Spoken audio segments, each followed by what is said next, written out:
ಆಚಿ chilli powder ಸಖತ್ ಖಾರ ಬಣ್ಣ ಮತ್ತು ರುಚಿ ಆಚಿ ಚಿಲ್ಲಿ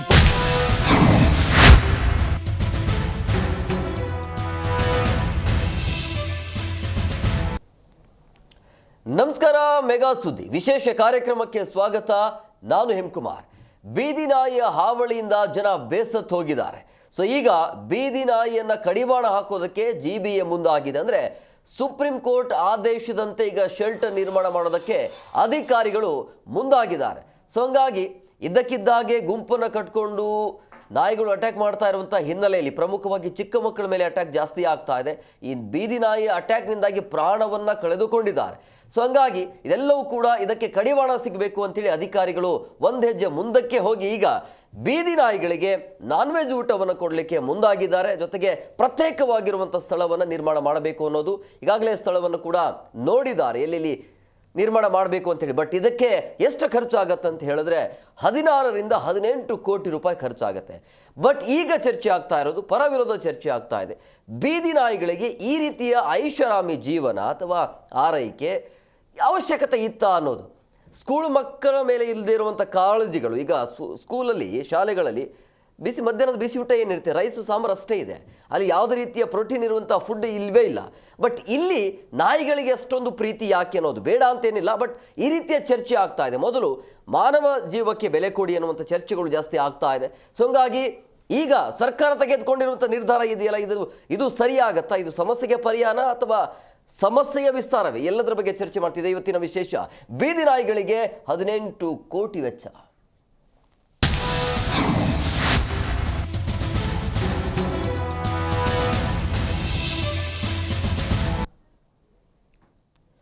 ಬೀದಿ ನಾಯಿಗೆ ನಾನ್ ವೆಜ್ ಊಟ ನೀಡಬೇಕು ಅನ್ನೋದು ಬಹಳ ದಿನಗಳಿಂದಲೂ ಕೂಡ ಚರ್ಚೆ ಆಗಿತ್ತು. ಅದಾದ ನಂತರ ಸುಪ್ರೀಂನಿಂದ ಒಂದು ಆದೇಶ ಬರುತ್ತೆ, ಈ ರೀತಿಯ ನಾಯಿಗಳ ಅಟ್ಯಾಕ್ ಜಾಸ್ತಿ ಆಗ್ತಾ ಇರೋದ್ರಿಂದಾಗಿ ಬೇರೆ ಕಡೆ ಅವ್ರನ್ನ ಸ್ಥಳಾಂತರ ಮಾಡಬೇಕು, ಒಂದು ಜಾಗ ಗುರುತಿಸಬೇಕು ಅಂತೇಳಿ. ಈಗ ಅದರಂತೆ ಬೆಂಗಳೂರಿನಲ್ಲೂ ಕೂಡ ಕೆಲಸ ಕಾರ್ಯ ನಡೀತಾ ಇದೆ. ಬೆಂಗಳೂರಲ್ಲಿ ಈಗ ಬೀದಿ ನಾಯಿಗಳ ಆರೈಕೆಗೆ ಭಾರಿ ವೆಚ್ಚ ಸಹಜವಾಗಿ ನೀಡಲೇಬೇಕಾಗತ್ತೆ. 18 ಕೋಟಿ ರೂಪಾಯಿ. ಚಿಕನ್ ರೈಸ್, ಔಷಧಿ ಮತ್ತು ನಿರ್ವಹಣೆಗೆ ಈ ರೀತಿಯ ವ್ಯಯ ಮಾಡಬೇಕಾಗತ್ತೆ. ಆಶ್ರಯ ಕಲ್ಪಿಸಲು ವಾರ್ಷಿಕವಾಗಿ 16 ರಿಂದ 18 ಕೋಟಿ ಹೋಗುತ್ತೆ. ಸುಪ್ರೀಂ ಆದೇಶವನ್ನು ಪಾಲಿಸಲು ಈಗ GBA ಅಧಿಕಾರಿಗಳು ಮುಂದಾಗಿದ್ದಾರೆ. ಬೀದಿ ನಾಯಿಗಳನ್ನು ಶೆಲ್ಟರ್ಗೆ ಶಿಫ್ಟ್ ಮಾಡೋದು, ಅವರಿಗೆ ಅಲ್ಲಿ ಚಿಕನ್ ರೈಸ್ ನೀಡೋದು, ಔಷಧಿ ಆಗಿರ್ಬೋದು, ಲಸಿಕೆ ತಾಣಗಳ ನಿರ್ವಹಣೆಗೆ ಈಗ GBAಗೆ ಸಹಜವಾಗಿ ಹೊರೆ ಆಗತ್ತೆ. ಇದು 184 ಕೋಟಿ ನಾಯಿಗಳು ಇದಾವಲ್ಲ, ಅದೆಲ್ಲವನ್ನು ಕೂಡ ನಿರ್ವಹಣೆ ಮಾಡಬೇಕಾಗತ್ತೆ. ಒಟ್ಟಾರೆಯಾಗಿ ಎಷ್ಟು ನಾಯಿಗಳಿದ್ದಾವೆ, ಏನು ಎತ್ತ ಅನ್ನೋದ್ರ ಬಗ್ಗೆ. GB ವ್ಯಾಪ್ತಿಯಲ್ಲಿ ಇರೋದು 2.79 ಲಕ್ಷ ಬೀದಿ ನಾಯಿಗಳಿದ್ದಾವೆ. ಸೊ ಎಲ್ಲ ಸೇರಿಸಿದರೆ ಎಷ್ಟು ಖರ್ಚಾಗುತ್ತೆ ಅವರಿಗೆ? ಔಷಧಿ ಆಗಿರ್ಬೋದು, ಅದು ಇದು ಎಲ್ಲ ಸೇರಿಸಿದರೆ ಕೋಟ್ಯಾಂತರ ರೂಪಾಯಿ ಲಾಸ್ ಆಗುತ್ತೆ. ಸೊ ಹಂಗಾಗಿ 184 ಕೋಟಿ ವೆಚ್ಚವನ್ನು ಮಾಡಿ ಬೀದಿ ನಾಯಿಗಳ ಕಡಿವಾಣ ಹಾಕಬೇಕು ಅನ್ನುವಂಥ ಚರ್ಚೆ ಇದೆ ಅಂತೆ. 19 ಶೆಲ್ಟರ್ಗಳ ನಿರ್ಮಾಣ ಆಗಬೇಕು. 9 NGOಗಳಿಗೆ ಹೊಣೆಗಾರಿಕೆ ನೀಡಲಾಗಿದೆ. ಬೆಂಗಳೂರು ದಕ್ಷಿಣ ಪಾಲಿಕೆಯಲ್ಲಿ 2 ಶೆಲ್ಟರ್, ಬೆಂಗಳೂರು ಪಶ್ಚಿಮ ಪಾಲಿಕೆಯಲ್ಲಿ 5 ಶೆಲ್ಟರ್, ಬೆಂಗಳೂರು ಕೇಂದ್ರ ಪಾಲಿಕೆಯಲ್ಲಿ 7, ಇನ್ನು ಬೆಂಗಳೂರು ಪೂರ್ವ 2, ಬೆಂಗಳೂರು ಉತ್ತರದಲ್ಲಿ 3, ಒಟ್ಟು 19 ಶೆಲ್ಟರ್ಗಳ ಸ್ಥಾಪನೆ ಮಾಡಬೇಕು ಅನ್ನುವಂಥ ಲೆಕ್ಕಾಚಾರ ಇದೆ. ಬಟ್ ಈಗಿರುವಂಥ ಪ್ರಶ್ನೆ, ಇದರಿಂದ ನಾಯಿಯ ಕಡಿತದ ಪ್ರಕರಣಗಳ ಸಂಖ್ಯೆ ಕಡಿಮೆ ಆಗುತ್ತಾ ಅನ್ನುವಂಥದ್ದು. ನಾಯಿಗಳು ತಿಂದರೆ ಮತ್ತೆ ಆಕ್ರಮಣಶೀಲಿಯಾಗಿ ಅಥವಾ ಅವರ ಶಕ್ತಿ ಮತ್ತೆ ಜಾಸ್ತಿ ಬರುತ್ತೆ, ಮತ್ತು ಕಡಿವಾಣ ಹಾಕಲಿಕ್ಕೆ ಹೇಗೆ ಸಾಧ್ಯ ಆಗತ್ತೆ ಅನ್ನೋದು. ಯಾಕೆ ನಾಯಿ ಕಡಿಯುತ್ತೆ ಅಂದರೆ ಊಟ ಇಲ್ಲ, ಅದಕ್ಕಾಗಿ ನಾಯಿ ಕಡಿಯುತ್ತೆ ಅಂತ ಹೇಳಲಾಗತ್ತೆ. ಈಗ ನೀವು 2 ಒಪ್ಪತ್ತು ಅಥವಾ 2 ಟೈಮು ನೀವು ಊಟ ಕೊಟ್ಟಿದ್ರೆ ಊಟ ಎಲ್ಲವೂ ಸಿಗುತ್ತೆ, ಯಾಕೆ ಕಚ್ಚೋದಿಲ್ಲ? ಕಚ್ಚಲ್ವಾ? ಸರಿಯಾದ ರೀತಿಯಲ್ಲಿ ಊಟ ಇದ್ರೆ ನಾಯಿಗಳು ಕಚ್ಚೋದಿಲ್ವಾ ಅಥವಾ ಅಟ್ಯಾಕ್ ಮಾಡೋದಿಲ್ವಾ ಅಂತೇಳಿ. ಸೊ ಹಂಗಾಗಿ ಇವತ್ತಿನ ಡಿಬೇಟ್ನಲ್ಲಿ ಪ್ರಾಣಿ ಪ್ರಿಯರು ಕೂಡ ಇದ್ದಾರೆ. ಕೇಳೋಣ, ಯಾಕೆ ನಾಯಿಗಳು ಅಟ್ಯಾಕ್ ಮಾಡುತ್ತೆ? ಒಂದು ವೇಳೆ ನಾಯಿಯಿಂದ ಸತ್ತು ಹೋದರೆ ಆತನಿಗೆ ಪರಿಹಾರ ಇಲ್ವಾ? ನಾಯಿಗೆ ನೀವು ಈ ರೀತಿಯಾಗಿ ಸೌಲಭ್ಯವನ್ನು ನೀಡ್ತಾ ಇದ್ರಿ ಅಂದಮೇಲೆ ನಾಯಿಯಿಂದ ಏನಾದರೂ ಆದರೆ ಆತನಿಗೆ ಪರಿಹಾರ ಏನು ಅನ್ನೋದು, ಎಲ್ಲದರ ಬಗ್ಗೆ ಚರ್ಚೆ ಮಾಡೋಣ.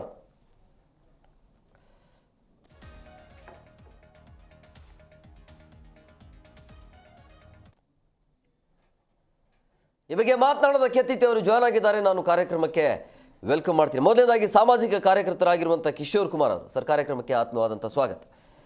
ಹಾಗೆಯೇ ಮಾಹಿತಿ ಹಕ್ಕು ಅಧ್ಯಯನ ಕೇಂದ್ರದ ಸಂಸ್ಥಾಪಕರು BH ವೀರೇಶ್ ಅವರು, ಸರ್ ಕಾರ್ಯಕ್ರಮಕ್ಕೆ ಆತ್ಮೀಯವಾದಂಥ ಸ್ವಾಗತ. ಹಾಗೆಯೇ ಪ್ರಾಣಿ ಪ್ರಿಯರು ಅರುಣ್ ಪ್ರಸಾದ್ ಸರ್ ಕಾರ್ಯಕ್ರಮಕ್ಕೆ ಆತ್ಮೀಯವಾದಂಥ ಸ್ವಾಗತ. ಎಸ್ ಸರ್, ಕಿಶೋರ್, ನಾನು ನಿಮ್ಮ ಹತ್ರನೇ ಬರ್ತೀನಿ. ಸರ್ಕಾರದ ನಿರ್ಧಾರ ಅಂದರೆ ಸುಪ್ರೀಂ ಆದೇಶದಂತೆ JBA ಮಾಡ್ತಾ ಇರುವಂಥದ್ದು ಒಂದು 16ರಿಂದ 18 ಕೋಟಿ ರೂಪಾಯಿ ಖರ್ಚು ಮಾಡಿ ಈ ರೀತಿಯ ಪ್ರಕರಣಗಳ ಸಂಖ್ಯೆ ಜಾಸ್ತಿ ಆಗ್ತಾ ಇದೆ. ಇದ್ದಕ್ಕಿದ್ದಾಗಿ ನಾಯಿಗಳು ಅಟ್ಯಾಕ್ ಮಾಡ್ತಾ ಇವೆ. ಅದನ್ನು ಕಡಿವಾಣ ಆಗಬೇಕು ಅಂತ ಹೇಳಿದ್ರೆ ಸಪ್ರೇಟ್ ಆಗಿ ಅದಕ್ಕೆ ಒಂದು ಜಾಗ ನಿರ್ಮಾಣ ಮಾಡಿ ಅದಕ್ಕೆ ಒಂದು ಊಟ ನೀಡಬೇಕು ಅನ್ನೋಂಥದ್ದು ಏನು ಹೇಳ್ತೀರಿ? ಊಟ ಹಾಕೋದು ಬೇಡ ಅಂತ ಹೇಳೋದಿಲ್ಲ, ಆಮೇಲೆ ಜಾಗ ನಿರ್ಮಾಣ ಮಾಡಬೇಕು ಅನ್ನೋದು ಅದು ಸರಿ ಇದೆ. ಆದರೆ ಇವ್ರು ಎಷ್ಟು ಮಟ್ಟಿಗೆ ಮಾಡ್ತಾರೆ ಅನ್ನೋದು ಇಂಪಾರ್ಟೆಂಟು. ಊಟ ಹಾಕೋದಂದ್ರೆ ಜಾಗ ನಿರ್ಮಾಣ ಮಾಡಿಬಿಡ್ತಾರೆ, ಮಾಡಿಬಿಟ್ಟು ನಾಯಿಗಳೆಲ್ಲ ಒಂದು ಕಡೆ ಹಾಕ್ತಾರೆ. ಆಗ ಬಿರಿಯಾನಿ ತಂದು ಹಾಕ್ಬಿಡ್ತಾರೆ, ಅಂದರೆ ಚಿಕನ್ ರೈಸ್ ತಂದು ಹಾಕ್ಬಿಟ್ಟು ತಿಂದಾದ್ಮೇಲೆ ಅದು ಪಾಡೋದ ಏರಿಯಾ ಹೋಗೋದು ಇಲ್ಲ. ಎಲ್ಲ ಒಂದೇ ಕಡೆ ಸೇರುತ್ತೆ, ನಾಯಿಗಳೆಲ್ಲ ಒಂದೇ ಕಡೆ ಸೇರಿ. ಈಗ ಏರಿಯಾ ವೈಸ್ ಹೋದರೆ 5, 6, ಒಂದೊಂದು ರೋಡಲ್ಲಿ 5, 6, 4 ಆ ಥರ ಇರುತ್ತೆ. ಒಂದೇ ಕಡೆ ಊಟ ಹಾಕ್ತೀನಿ ಅಂದರೆ ಎಲ್ಲ ನಾಯಿಗಳು ಅಲ್ಲಿ ಹೋಗುತ್ತೆ. ಅಲ್ಲಿ ಹೋದಾಗ ಎಲ್ಲ ಒಟ್ಟಿಗೆ ಸೇರುತ್ತೆ, ಊಟ ಎಲ್ಲ ಹಾಕ್ತಾರೆ. ಹಾಕಿದ್ಮೇಲೆ ಎಷ್ಟು ಬೇಕು ತಿನ್ನುತ್ತೆ, ತಿಂದಾದ್ಮೇಲೆ ವಾಪಸ್ ಬರುತ್ತೆ, ಏರಿಯಾಗೆ ಹೋಗುತ್ತೆ. ಅಲ್ಲೇ ಇದ್ದರೆ ಬೆಟರ್. ಕಡಿವಾಣ ಹೆಂಗಾಗ್ತದೆ ಅನ್ನೋದು ಇಂಪಾರ್ಟೆಂಟು. ನಾಯಿಗಳೆಲ್ಲ ಆಚೆ ಬಂದು ಆ ಏರಿಯಾಗೆ ಡಿಸ್ಟ್ರಿಬ್ಯೂಟ್ ಆದರೆ ಒಂದು ರೋಡಲ್ಲಿ 2 ನಾಯಿ ಇದ್ದಿದ್ದ ಕಡೆ 10-15 ನಾಯಿ ಅಲ್ಲೇ ಕುತ್ಕೊಳ್ಳುತ್ತೆ. ಸೊ ಅವಳಿ ಜಾಸ್ತಿ ಆಗುತ್ತೆ. ಆಮೇಲೆ ನೆಕ್ಸ್ಟು ಈ ಬಿರಿಯಾನಿ ಕೊಡೋದ್ರಿಂದ ನಾಯಿಗೂ ತೊಂದರೆ ಆಗುತ್ತೆ, ಮನುಷ್ಯರಿಗೂ ತೊಂದರೆ ಆಗುತ್ತೆ, ಬೇರೆ ಪ್ರಾಣಿ ಪಕ್ಷಿಗಳಿಗೂ ತೊಂದರೆ ಆಗುತ್ತೆ. ಕಾರಣ ಹೆಂಗೆ ಅಂದರೆ ಬಿರಿಯಾನಿ ಹಾಕ್ಬಿಡ್ತಾರೆ, ತಿನ್ನುತ್ತೆ, ತಿಂದಾದ್ಮೇಲೆ ಆ ಏರಿಯಾಗಳು ಡಿಸ್ಟ್ರಿಬ್ಯೂಟ್ ಆಗುತ್ತೆ. ಆಮೇಲೆ ಅಲ್ಲಿರೋಂಥ ಮಿಕ್ಕಿರೋಂಥ ಬಿರಿಯಾನಿ ರೈಸ್ ಏನಿದೆ ಅದನ್ನೆಲ್ಲ BBMP ಬಿಸಾಕ್ತಾರೆ. ಅಲ್ಲಿ ಇಟ್ಕೊಳ್ಳೋಕ್ಕಾಗಲ್ಲ, ಬಿಸಾಕಿದಾಗ ಅದನ್ನು ಮಿಕ್ಕಿರೋದನ್ನ ಬೇರೆ ಪ್ರಾಣಿ ಹಸು ಅಂದರೆ ಅನ್ನನ ಹಸು ಮತ್ತು ಕಾಗೆ ಎಲ್ಲ ಪಕ್ಷಿಗಳೆಲ್ಲ ತಿನ್ನುತ್ತೆ. ನಾಯಿಗೆ ಅಟ್ಯಾಕ್ ಆಗಿರೋಂತಹ ರೋಗಗಳು ಪಕ್ಷಿಗೂ ಬರುತ್ತೆ, ಬೇರೆ ಪ್ರಾಣಿಗೂ ಬರುತ್ತೆ. ಈಗ ಎಕ್ಸಾಂಪಲ್ ಹಸು ತಿನ್ನುತ್ತೆ ಅಂದ್ಕೊಳ್ಳಿ, ನಾಯಿಗೆ ರೇಬಿಸ್ ಇತ್ತು ಅಂದರೆ ಹಸು ತಿಂದಾಗ ಅದು ಎಂಜಿಲ್ ತಿಂದಾಗ ಹಸುಗೂ ಅಟ್ಯಾಕ್ ಆಗುತ್ತೆ. ಹಸು ಅಂದ್ಬಿಟ್ಟು ಜನರು ಹತ್ತದಿಂದ ನೋಡ್ಕೋತಾರೆ. ಸೊ ಅದರಿಂದ ತುಂಬ ಪ್ರಾಬ್ಲಮ್ ಆಗುತ್ತೆ. ಮನುಷ್ಯರಿಗೇನಾದ್ರು ನಾಯಿಗಳು ಕಚ್ಚಿದಾಗ ಅಂದರೆ ಒಟ್ಟಿಗೆ ಇರ್ತಾರೆ. ಈಗ ಸಾಯಂಕಾಲ 5 ಗಂಟೆ 6 ಗಂಟೆಗೆ ಮಕ್ಕಳು ಸ್ಕೂಲಿಂದ ಬರ್ತಾ ಇರ್ತಾರೆ, ಗುಂಪಾಗಿ ಬರ್ತಾ ಇರ್ತಾರೆ. ಆ ಗುಂಪಲ್ಲಿ ಅದರೊಳಗೆ 2 ನಾಯಿ ಇರುತ್ತೆ ಅಂತ ತಿನ್ಕಿರುತ್ತೆ. ಅಲ್ಲಿ ಬಿರಿಯಾನಿ ತಿನ್ಕೊಂಬಂದು ಅಲ್ಲಿ 10-15 ನಾಯಿ ಇದ್ದಾಗ ಅಲ್ಲಿ ಹೋಗೋದು ತುಂಬ ಕಷ್ಟ ಆಗುತ್ತೆ. ಧೈರ್ಯವಾಗಿ ಹೋದ್ರೂ ಅಟ್ಯಾಕ್ ಮಾಡುತ್ತೆ. ಒಂದು ಇನ್ನೊಂದು ಏನಂದರೆ ಬಿರಿಯಾನಿ ಹಾಕ್ತಾ ಇದ್ದಾರಲ್ಲ ಅವರು, ಊಟ ಹಾಕ್ತಾರಲ್ಲ, ಈಗ 2 ಗಂಟೆಗೆ ಊಟ ಹಾಕ್ತಾರೆ ಅಂದರೆ 1 ಅವರ್ ಏನೋ ಲೇಟ್ ಆಯಿತು, ಅರ್ಧ ಗಂಟೆ ಹೆಚ್ಚು ಕಮ್ಮಿ ಆಯಿತು ಊಟ ಹಾಕೋದು ಅಂದರೆ ನಾಯಿಗಳ ಹಾವಳಿ ತುಂಬ ಹದಗೆಟ್ಟುತ್ತೆ. ಯಾಕಂದರೆ ಹಸು ಜಾಸ್ತಿ ಆಗುತ್ತೆ, ಕಾಯೋವರೆಗೂ ಕಾಯುತ್ತೆ, ಆಮೇಲೆ ಆಚೆ ಬರುತ್ತೆ, ಹೋಗೋ ಬರೋವನ್ನು ಕಡಿಯೋ ಚಾನ್ಸಸ್ ಇರುತ್ತೆ. ಒಟ್ಟಿನಲ್ಲಿ ಊಟ ಮಾಡಬೇಕು ಅದಕ್ಕೆ. ಅಂದರೆ ಬಿರಿಯಾನಿ ಆ ಟೈಮ್ಗೆ ಆಗ್ತಾ ಇದ್ದು ನಾನ್ ವೆಜ್ಜೇ ಟೆಕ್ನಿಕಲ್ ಇಶ್ಯೂ ಇದೆ ಅಂತ ಹೇಳ್ತಾ ಇದ್ದೀವಿ. ಯಾವುದು ಇದೆ, ಇದರಲ್ಲಿ ಟೆಕ್ನಿಕಲ್ ಇಶ್ಯೂ ಇದೆ ಅಂತ ಹೇಳ್ತಾ ಇದ್ದೀವಿ. ಹೌದು, ಇರುತ್ತೆ, ಲೋಪದೋಷಗಳು. ಬೇರೆ ಸರ್, ನಾಯಿ ಮೇಲೆ ಇರುವಂಥ ಪ್ರೀತಿ ಕಾಳಜಿ ಮನುಷ್ಯರ ಮೇಲೆ ಯಾಕಿಲ್ಲ ಅಂತೇಳಿ ಸರ್, ಇವಾಗ ಸುಪ್ರೀಂ ಕೋರ್ಟ್ನ ಇತ್ತೀಚಿನ ಆದೇಶ ನೋಡಿದಾಗ ಭಾಳ ಸ್ಪಷ್ಟವಾಗಿ ಹೇಳಿದ್ದಾರೆ.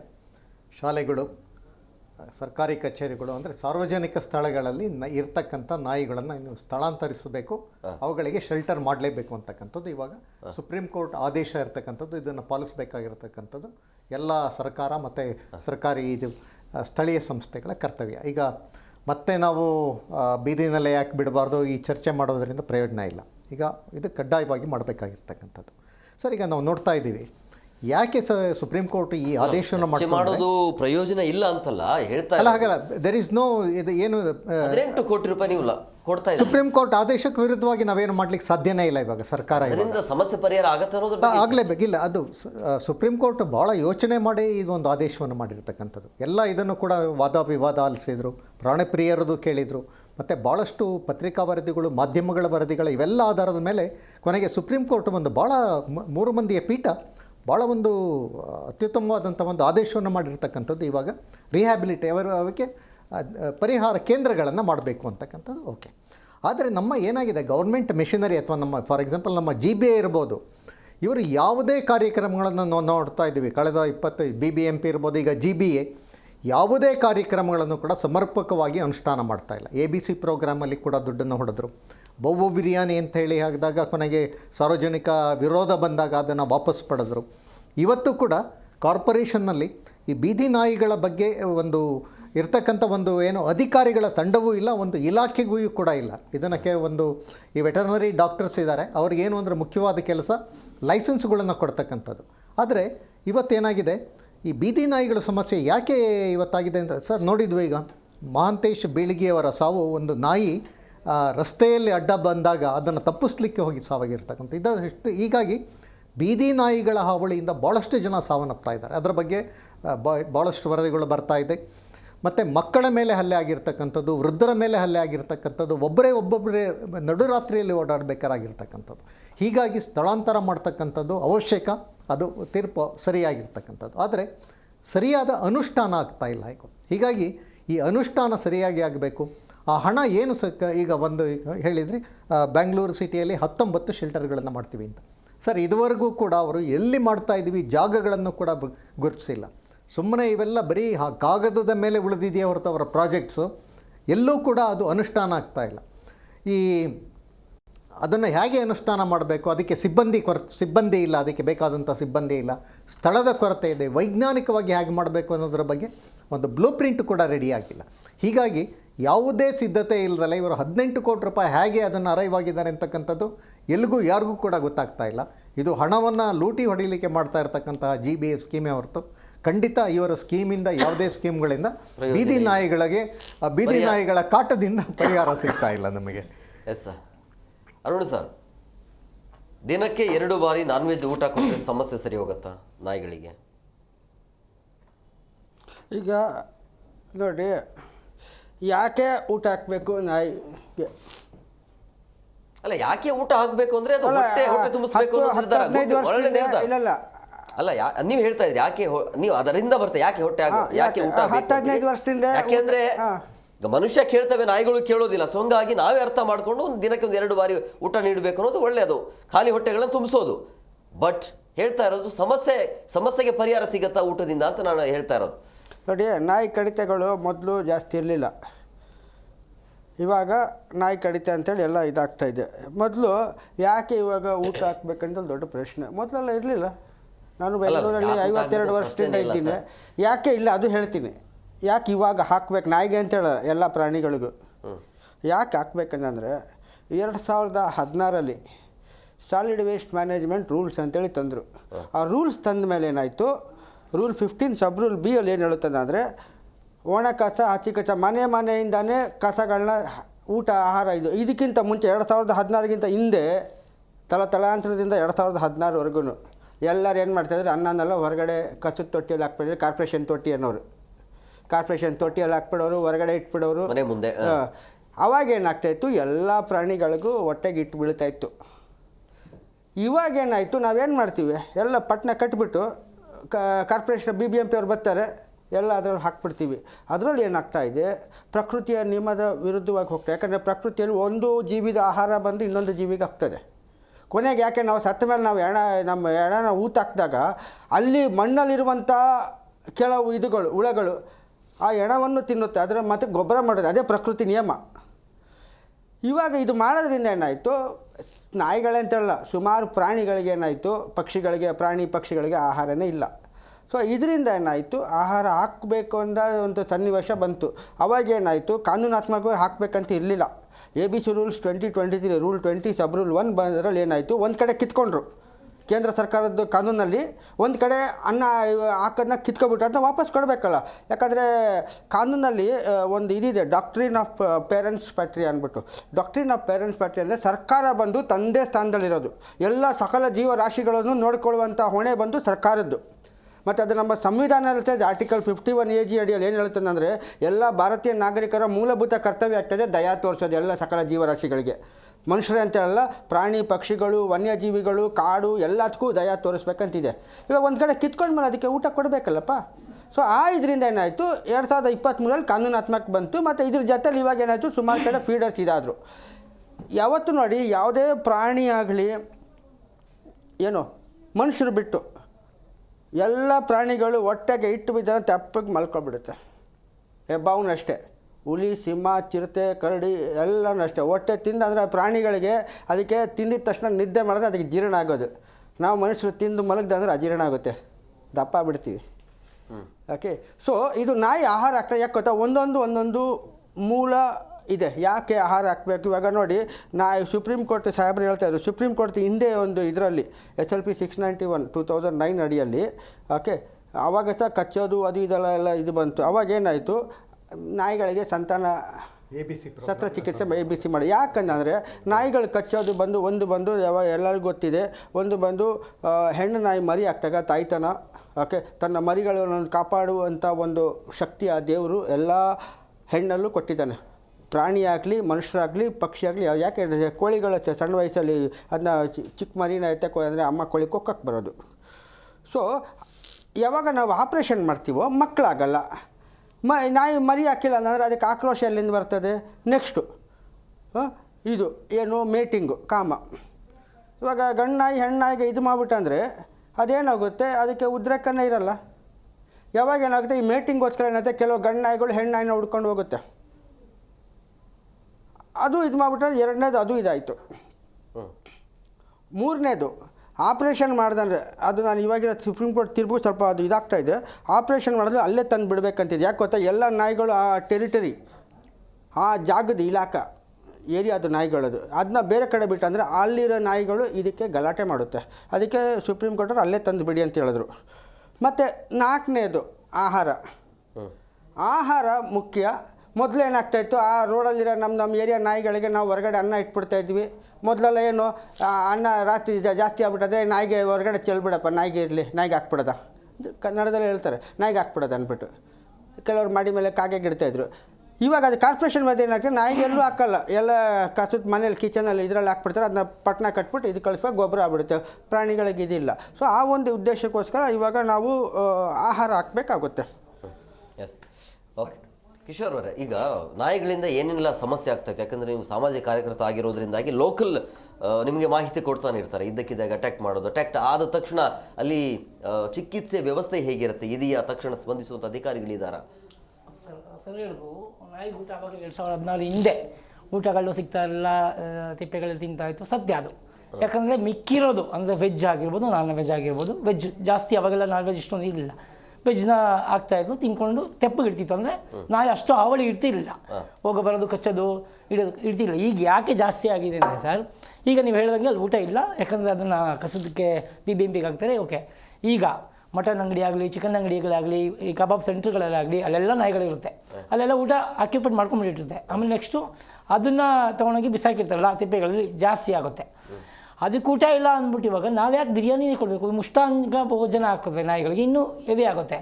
ಯಾಕೆ 2016ರಿಂದ 25 ಆಯ್ತು, ಇವಾಗ 10 ವರ್ಷ, 9ರಿಂದ 10 ವರ್ಷ ಏನಂತಕ್ಕೆ ಅವಳಿ ಜಾಸ್ತಿ ಆಗಿದೆ ಅಂದರೆ ನಾನ್ ವೆಜ್ ತಿಂತಾರೆ ಜಾಸ್ತಿ. 90% ನಾಯಿಗಳು ನಾನ್ ವೆಜ್ ತಿಂದೇ ಬದುಕ್ತಾ ಇಲ್ಲ ಇವಾಗ. ಯಾಕೆ ಅಂದರೆ ರೋಡು, ಈಗ ನಾವೇ ಅನ್ನ ಹಾಕೋದು ತಿನ್ನೋಣ ನಾಯಿ, ಯಾಕಂದರೆ ಆಲ್ರೆಡಿ ತಿಂದಿರುತ್ತೆ ಅದು. ಯಾಕಂದರೆ ಆ ಕಡೆ ಚಿಕನ್ ಕಡ್ದಿರೋದು ಅಂದರೆ ಮೀನ್ಸ್ ಚಿಕನ್ ಅಂಗಡಿಯಿಂದ ಬಿಸಾಕಿರ್ತಾರಲ್ಲ, ಅದನ್ನೆಲ್ಲ ಹೋಗಿ ತಿಂದಿರುತ್ತೆ. ಹಾವಳಿ ಜಾಸ್ತಿ ಆಗುತ್ತೆ, ಕ್ರೋಧ ಜಾಸ್ತಿ ಆಗಿರುತ್ತೆ. ಆ ಟೈಮಲ್ಲಿ ಇಲ್ಲ ಅಂದರೆ ಎಲ್ಲರಿಗೂ ಕಡಿಯುತ್ತೆ, ಕೋಪ ಇರುತ್ತೆ. ನಾನ್ ವೆಜ್ ಎವ್ರಿಡೇ ತಿಂತಾಯಿದೆ, ಮನುಷ್ಯರಿಗೆ ಆಗಲಿ ಬೇರೆ ಪ್ರಾಣಿಗೆ ಆಗಲಿ ಕ್ರೋಧ ಅಂತೂ ಇದ್ದೇ ಇರುತ್ತೆ. ಸೊ ಅದಕ್ಕೆ ಈ BBMP ಅವ್ರು ಏನು ಮಾಡಿದ್ರೆ, ನಾಯಿಗಳಿಗೆ ಏನಕ್ಕೆ ನಾವು ಚಿಕನ್ ಬಿರಿಯಾನಿ ಅಥವಾ ಚಿಕನ್ ರೈಸ್ ಯಾಕೆ ಹಾಕಬೇಕು? ಹಾಕಲಿ, ಅವರು ಅಷ್ಟೊಂದು ಕಾಳಜಿ ಇದ್ದರೆ ಆ ನಾಯಿಗಳನ್ನ ಒಂದು ಕಡೆ ಸೆಂಟ್ರ್ ಮಾಡ್ತಾಯಿದ್ರಲ್ಲ, ಅದಕ್ಕೆ ಆದಂಥ ಬದವಾಗಿ ಇಟ್ಟು ಊಟ ಹಾಕಲಿ. ಆಮೇಲೆ ಏನೇನು ಕ್ರಮ ತೊಗೋಬೇಕು ಅಂದರೆ ಸರ್, ನಾಯಿಗಳಿಗೆ ಮೊದಲನೇದಾಗಿ ಎಷ್ಟಿದೆ ಅಂತ ನಾಯಿಗಳನ್ನ ಕೌಂಟಿಂಗ್ ತೊಗೋಬೇಕು. ನೆಕ್ಸ್ಟ್ ಹೆಣ್ಣು ಎಷ್ಟಿದೆ, ಗಂಡು ಎಷ್ಟಿದೆ. ಸರಿ ಹೇಳೋದು, ಸಂತತಿನ ಕಟ್ ಮಾಡೋಣ ಅಂತ ಅದು ಯಾರಿಗೂ ಹಕ್ಕಿಲ್ಲ. ಈಗ ಪ್ರಪಂಚದಲ್ಲಿ ಎಲ್ಲರಿಗೂ ಇದಿದೆ, ಬದುಕೋ ಅರ್ಹತೆ ಇದೆ. ಆ ನಾಯಿಗಳ ಸಂತತಿ ಪೂರ ಕಟ್ ಮಾಡೋದು ಬೇಡ. ಒಂದು ನಾಯಿ ಮರಿ ಹಾಕೋದು 5 ಮರಿ ಹಾಕುತ್ತೆ. ಅದರಲ್ಲಿ ಒಂದು ಸತಿ ಮರಿ ಹಾಕೋಕ್ಕೆ ಅವಕಾಶ ಕೊಡಬೇಕು, ಯಾವುದೇ ನಾಯಿಗಳೇ ಆಗಲಿ ಯಾರಿಗೇ ಆಗಲಿ. ಒಂದು ಸತಿ ನಾವು ಅವಕಾಶ ಕೊಟ್ಟು ನೆಕ್ಸ್ಟ್ ಅವ್ರಿಗೆ ಎಂಟ್ರಿ ತೊಗೊಂಡಿರ್ತಾರಲ್ಲ, ಆ ನಾಯಿ ಮರಿ ಹಾಕಿದೆ ಅಂದರೆ ಅದಕ್ಕೆ ಆಪ್ರೇಷನ್ ಮಾಡಬೇಕು. ನೆಕ್ಸ್ಟು 5 ಮರಿ ಹಾಕಿದೆ ಅಂದರೆ 5 ಮರಿನೂ ಎಂಟ್ರಿ ತೊಗೊಂಡಿರ್ಬೇಕು. ಅವ್ರು ತೊಗೊಂಡು ಅದರಲ್ಲಿ ಗಂಡೆಷ್ಟು ಹೆಣ್ಣೆಷ್ಟು ಯಾವಾಗ ಹಾಕ್ಬೋದು ಅದು ಮರಿ ಹಾಕಿದಾಗ ಅದಕ್ಕೆ ಕಡಿಮೆ ಮಾಡಿ, ಒಂದು ಸತಿ ಹಾಕಿದ್ಮೇಲೆ ಕಡಿಮೆ ಮಾಡಿ ಹಾಕಬೇಕು.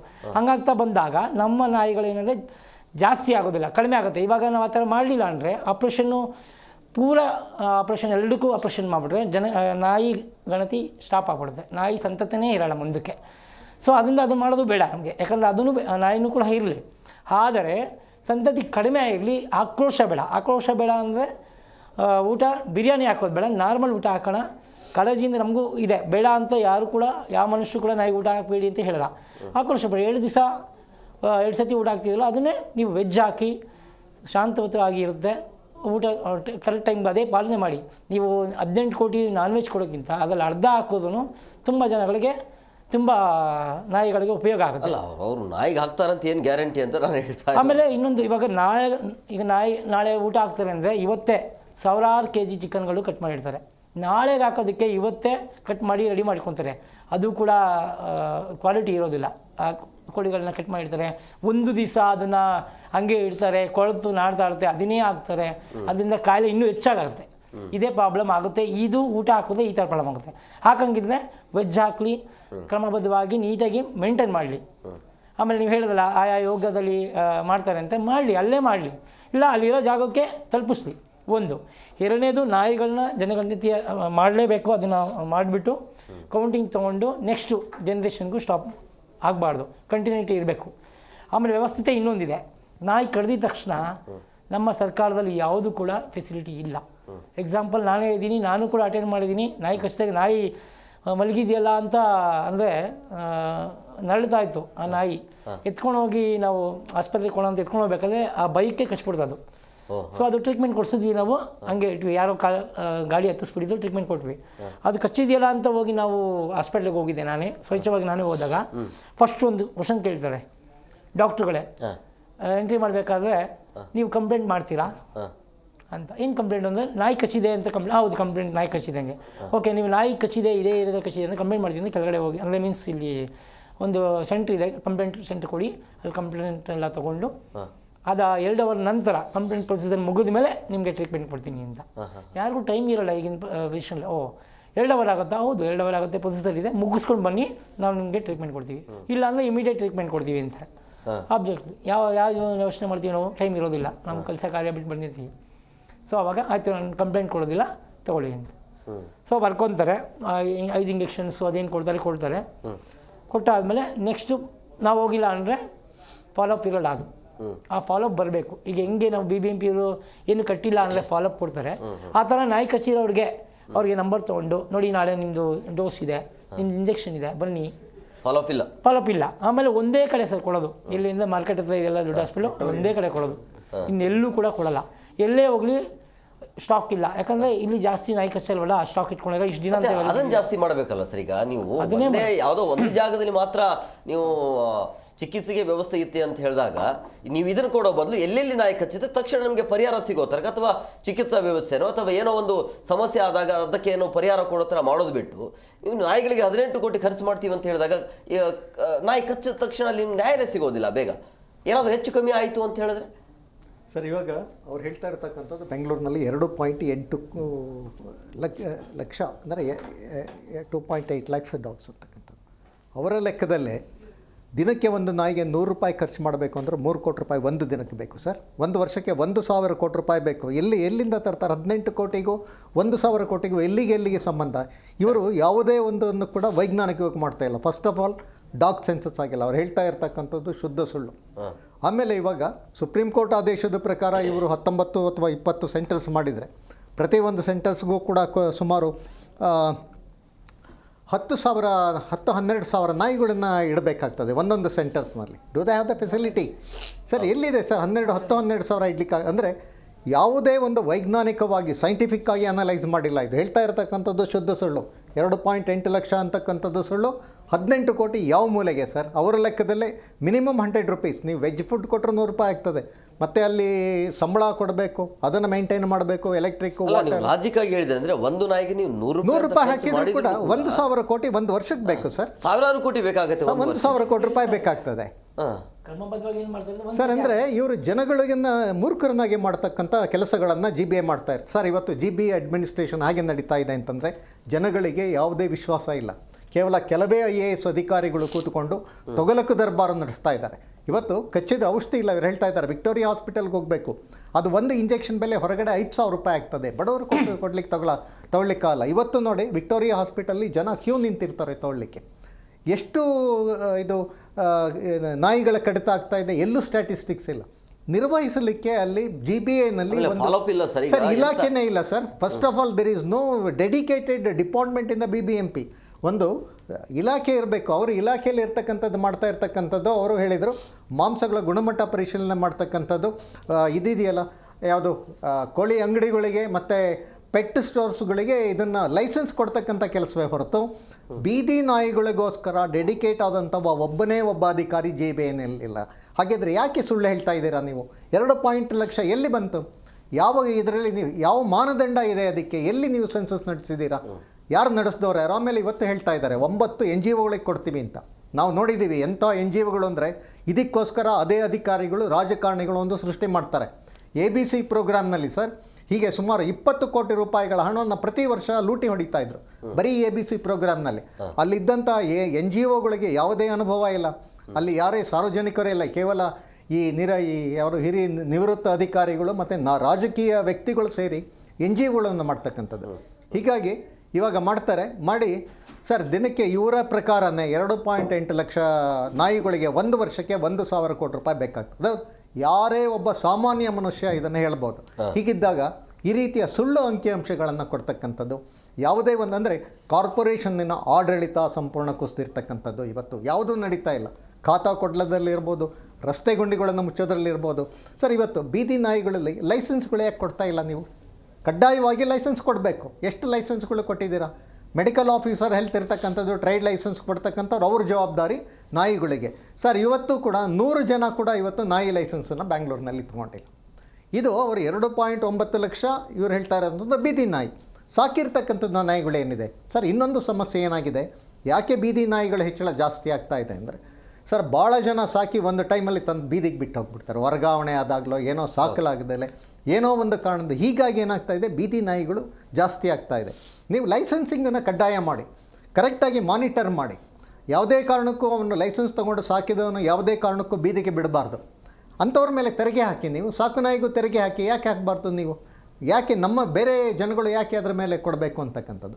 ಸರಿ, ಇದು ಯಾವುದೇ ಒಂದು ವೈಜ್ಞಾನಿಕವಾಗಿ ಮಾಡ್ತಾ ಇಲ್ಲ. ಇದು ಕೇವಲ ಸುಮ್ಮನೆ ಯಾವುದೋ ಒಂದು ಸುಪ್ರೀಂ ಕೋರ್ಟಿನ ಆದೇಶಕ್ಕೆ ಒಂದು ಕಾಂಪ್ಲೇನ್ಸ್ ಕೊಡಲಿಕ್ಕೆ ಏನೋ ಒಂದು ಈ ರೀತಿ ಹೊರಟಿರ್ತಕ್ಕಂಥದ್ದೇ ಹೊರತು ಖಂಡಿತ ವೈಜ್ಞಾನಿಕವಾಗಿ ಮಾಡಬೇಕು. ಜನಗಳನ್ನು ಮೂರ್ಖರನ್ನಾಗಿ ಮಾಡ್ತಕ್ಕಂಥ ಪ್ರಯತ್ನ ತಕ್ಷಣ ನಿಲ್ಲಿಸಬೇಕು ಅಂತಕ್ಕಂಥದ್ದು. ಅರುಣ್ ಪ್ರಸಾದ್ ಸರ್, ಈಗ ಎಂಥ ನಾಯಿಗಳು ಕಡಿಯುತ್ತೆ ನಾವು ಅಬ್ಸರ್ವೇಷನ್ ಮಾಡಬಹುದಾ?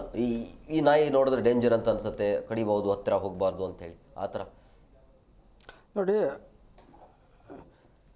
ಈಗ ಸುಪ್ರೀಂ ಕೋರ್ಟ್ ಸಹ ಹೇಳ್ತು we cannot judge the mood of the dog ಕಚ್ಚುತ್ತಾ ಇಲ್ವ ಅಂತ. ನೋಡಿ ಅದೆಲ್ಲ ಬಂದು ನೋಡಿ, ಯಾವುದೇ ಪ್ರಾಣಿ ಆಗಲಿ ಅದು ರಿಯಾಕ್ಟ್ ಮಾಡೋದಕ್ಕಿಂತ ಮುಂಚೆ ಕೆಲವು ಇಂಡಿಕೇಶನ್ಸ್ ಕೊಡುತ್ತೆ. ಓಕೆ, ಮನುಷ್ಯರೊಬ್ಬರು ಏನು ಆರಾಮಾಗಿದ್ದು ಹಂಗೆ ಅಟ್ಯಾಕ್ ಇದು ಪ್ರಾಣಿಗಳು ಎಲ್ಲ ಪ್ರಾಣಿ ಅದಕ್ಕೆ ಎಲ್ಲ ನೋಡಿ. ಈಗ ವೈಲ್ಡ್ ಲೈಫ್ ಫೋಟೋಗ್ರಾಫರ್ಸ್ ಇದ್ದಾರೆ, ವನ್ಯಜೀವಿ ಫೋಟೋಗ್ರಾಫರ್ಸು, ಅವ್ರು ಕಾಡಲ್ಲಿ ಇರ್ತಾರೆ ರೀ. ಹುಲಿ, ಸಿಂಹ, ಕರಡಿ, ಎಂತೆಂಥ ಡೇಂಜರಸ್ ಹಾವು, ನಾಗರಾವು ಹಿಂಗೆ ಮಾಡ್ಕೊಂಡಿರೋದನ್ನ ಇದು ಮಾಡ್ತಾರೆ. ಯಾಕೆ ಅವ್ರಿಗೆ ಅಟ್ಯಾಕ್ ಮಾಡಬೇಕಲ್ಲ, ಯಾಕೆ ಮಾಡಲ್ಲ? ಈಗ ಅವ್ರ ಥರ ಎಲ್ಲರೂ ಆಗೋದು ಹೇಗೆ ಸರ್? ಇಲ್ಲ, ಯಾಕೆ ಅವ್ರಿಗೆ ಸಹ ಇದು ಮಾಡಬೇಕಿತ್ತಲ್ಲ. ಕ್ಯಾಮ್ರಾಗಳು ಅಷ್ಟು ಕ್ಲಾರಿಟಿ ಇದೆ ಸರ್. ಈಗ 1 ಕಿಲೋಮೀಟರ್ ಇಲ್ಲ ಇಲ್ಲಿಂದಲೇ ಫೋಕಸ್ ಮಾಡ್ಬೋದು. ಎಲ್ಲಿ ಹೋಗ್ತಾರೆ ಹುಲಿ ಮುಂದೆ ಹೋಗಿ ಫೋಟೋ ತೆಗಿತಾರೆ? 1 ಕಿಲೋಮೀಟರ್ ಸಾಧ್ಯನೇ ಇಲ್ಲ ಸರ್. ನೋಡಿ ಅದು ಅಲ್ಲೇ ಅಲ್ಲಿಂದ ಫೋಕಸ್ ಮಾಡಿ ಹತ್ತಿರ ಇರೋ ಥರ ನಾವು ಫೋಟೋ ತೆಗಿಬೋದು. ಈಗ ಟೆಕ್ನಾಲಜಿ ಅಷ್ಟು ಇಂಪ್ರೂವ್ ಆಗಿದೆ. ನಾಯಿ ಹತ್ರ ಹೋಗ್ಬಿಟ್ಟು ನೋಡ್ತಾ ಇರ್ಬೇಕಾದ್ರೆ ನಾಯಿ ನಾನು ಸಂಪೂರ್ಣ ಮಾತಾಡ್ತೀನಿ ಇಲ್ಲಿ.